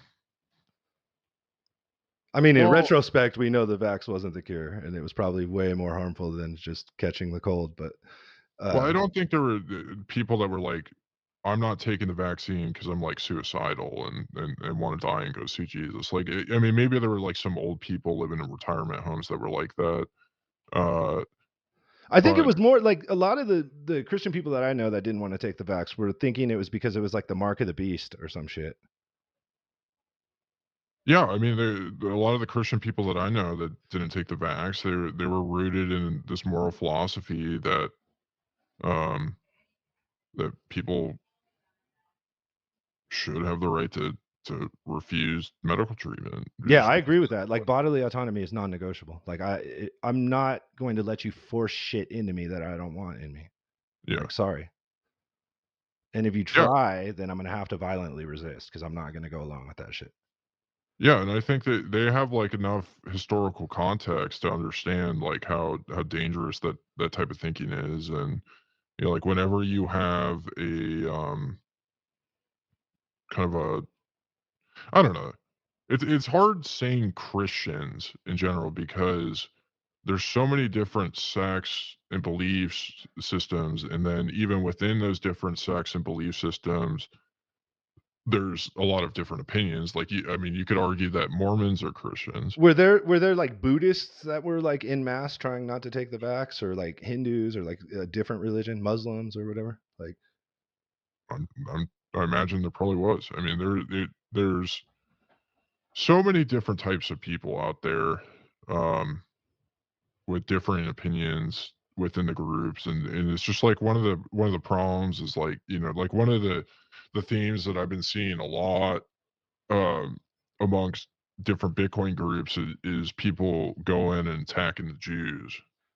uh oh yeah, the Monero community's got that shit going on too right now. yeah, There's a lot of people in the Monero community that are saying things that are upsetting other people in the community, to put it nicely. yeah, and like like, I believe people have the right to be, like, the term anti-Semitic is kind of I don't love it because it's just like kind of like a buzzword that is used to like, I think there's criticisms of Jews that are fair. It's like, "Hey, you're annoying." Yeah. Um, but, like, part of the reason why I like the Jews, or, like, I again, it's kinda problematic just, like, having this broader, um, category of Jews, 'cause there's so many different types of Jews. Not all Jews work in Hollywood. Some are accountants, some are lawyers. Um, Even on this like shit with Palestine, like they're kind of split. Like there's Jews protesting, the other Jews that are like pro-war and shit. Like yeah. you can't. Yeah, I agree that you can't make a blanket statement. Yeah, I don't really like it. I mean, it's like once you start doing that, you say the Jews suck. Well, there's not really even a consensus on what Judaism is, because there's so many different sects of Judaism, just like there are Christianity. You could say all Christians suck, but you could be talking about charismatic Christians. You could be talking about prosperity gospel Christians. You could be talking about Orthodox Christians, but, like, they're all different. You could be talking about Mormons. Mormons say that they're Christians. Most Christians don't think Mormons are Christians, but Mormons say they're Christians. Like, Yeah, some Christians don't think Catholics are Christians. yeah, yeah. So I think it's I don't know. Like the Jew thing is a little weird though because it's not just a religion, right? It's like an ethnicity too. So like there are like just like Jews that aren't religious at all. They're just like people, but they just happen to be ethnically Jewish. So like it's a little different than Christianity in that sense because like in Christianity, all those people are religious in one shape or another. mhm. Whereas like you can be Jewish and like, you know, be a science minded, atheist kind of guy that doesn't believe in any creator or any of that kind of stuff. So Yeah, it's just when you label groups, and I mean, thank God that the world hasn't determined that um Americans are collectively guilty for all the actions that our government has participated in, because I'd be kind of fucked, and I don't think the government really represents me or what I believe, and I've structured my life trying to oppose all these awful things that they're doing. yeah, I think the world recognizes that the people aren't going along with, or the people don't agree with what's happening. But, I think there's kind of like this response of, like, I've kind of studied a little bit, not as well as I could have, so I wouldn't claim to be an expert, but my theory on you know, a lot of the anti-Jew attitudes is like, you know, these Bitcoiners, these people in the counterculture, they come to this realization that history and the way that we're taught it is bullshit. And and they're looking for an explanation for why. And there have been Jewish individuals that have been very influential in the way that history is formed and taught, and there are people with incentives and the state of Israel to control things in a certain way and to control narratives. But like at the end of the day, that doesn't reflect an entire group of people because I agree completely with that, but at the same time, like our Bitcoin, Monero, like our struggle is against the financial system as it exists right now, Mhm. which is based on usury. And you know, I don't want to say like all Jews are like Shylocks or whatever, but when you look at like who's running central banks and like the Rothschilds and this kind of stuff, there are a section of Jewish society that are doing that shit. Yeah, but there's also a lot of Jewish Bitcoin podcasters. Yeah, man. Like I don't know. Like I don't like blanketly being negative towards a whole group of people. Hey, we're going on 2 hours and 20 minutes, man. I know I only booked you for an hour and a half. If you want, we can call it quits, or if you want, we can keep going. Yeah, I gotta get to some stuff. I'm behind schedule. I gotta finish reading Atlas Shrugged by next Wednesday so that I'm on vacation right now from 40 hours of Bitcoin podcast. So I was gonna say, bro, this probably ate into like your podcast schedule for today. that's okay. I enjoyed it. I appreciate the conversation. Hopefully your listeners found something useful out of this, and it gave me some entropy. We all need entropy in our lives, and so I think it's really like I like getting out of the bubble, the Bitcoin bubble, from time to time. It's enjoyable, and I'm glad there's people out there actually doing things. You know what I mean? Yeah. Like that's cool. That's way cooler than HODL, NGU, compliances, defiance culture. Yeah, I agree completely. And like even though I'm critical to Bitcoin, man, like I would love to see it succeed still. Yeah, I think there's fair criticisms. Um, I guess my argument, and I think where we differentiated on it is, I just don't think the battle's lost. Yeah. I think I think there's still a reason to be here, uh, fighting the battle, and that might be a bad characterization of what I'm describing, what you believe, because it sounds like you still see value in it. It's just you see. I see value in it, but like I'm not gonna like put my time or energy or resources into promoting Bitcoin so much anymore. Like You prefer to listen to 40 hours of Monero podcast instead of 40 hours of Bitcoin podcast. yeah. Yeah, I would say so. I just think Monero is a lot more interesting, like right now. Sure. Like the stuff that's going on, like as far as like in the community, like the stuff that they're working on and like development, I see just like more progress. It's happening at a faster pace. I agree with the direction it's going in. There's just, you know, stuff that I couldn't say the same for Bitcoin. Like I kind of think like Bitcoin Core is not really doing anything. They're kind of gatekeeping. Uh, the whole consensus process, like there's been meaningful changes that should have made it into Bitcoin that had to go into Monero instead. And yeah, so I don't know. Totally. Like I'm keeping tabs on it. I will observe from afar. Totally. Yeah. Well, that's cool, man. Well, I'm glad you're thinking for yourself and using your brain because that's more important than having the right opinions, Yeah. And opinions, you know what they say. if there is such thing as the right opinion. Yeah. But Yeah. yeah. All right. Well, I'm about to piss my pants. So thanks for having me on the show, and let's keep on talking in the future. Indeed, brother. Thanks for coming on. Like it was awesome. People check out the Bitcoin Bugle and yeah, talk soon. Talk to you later. Take care.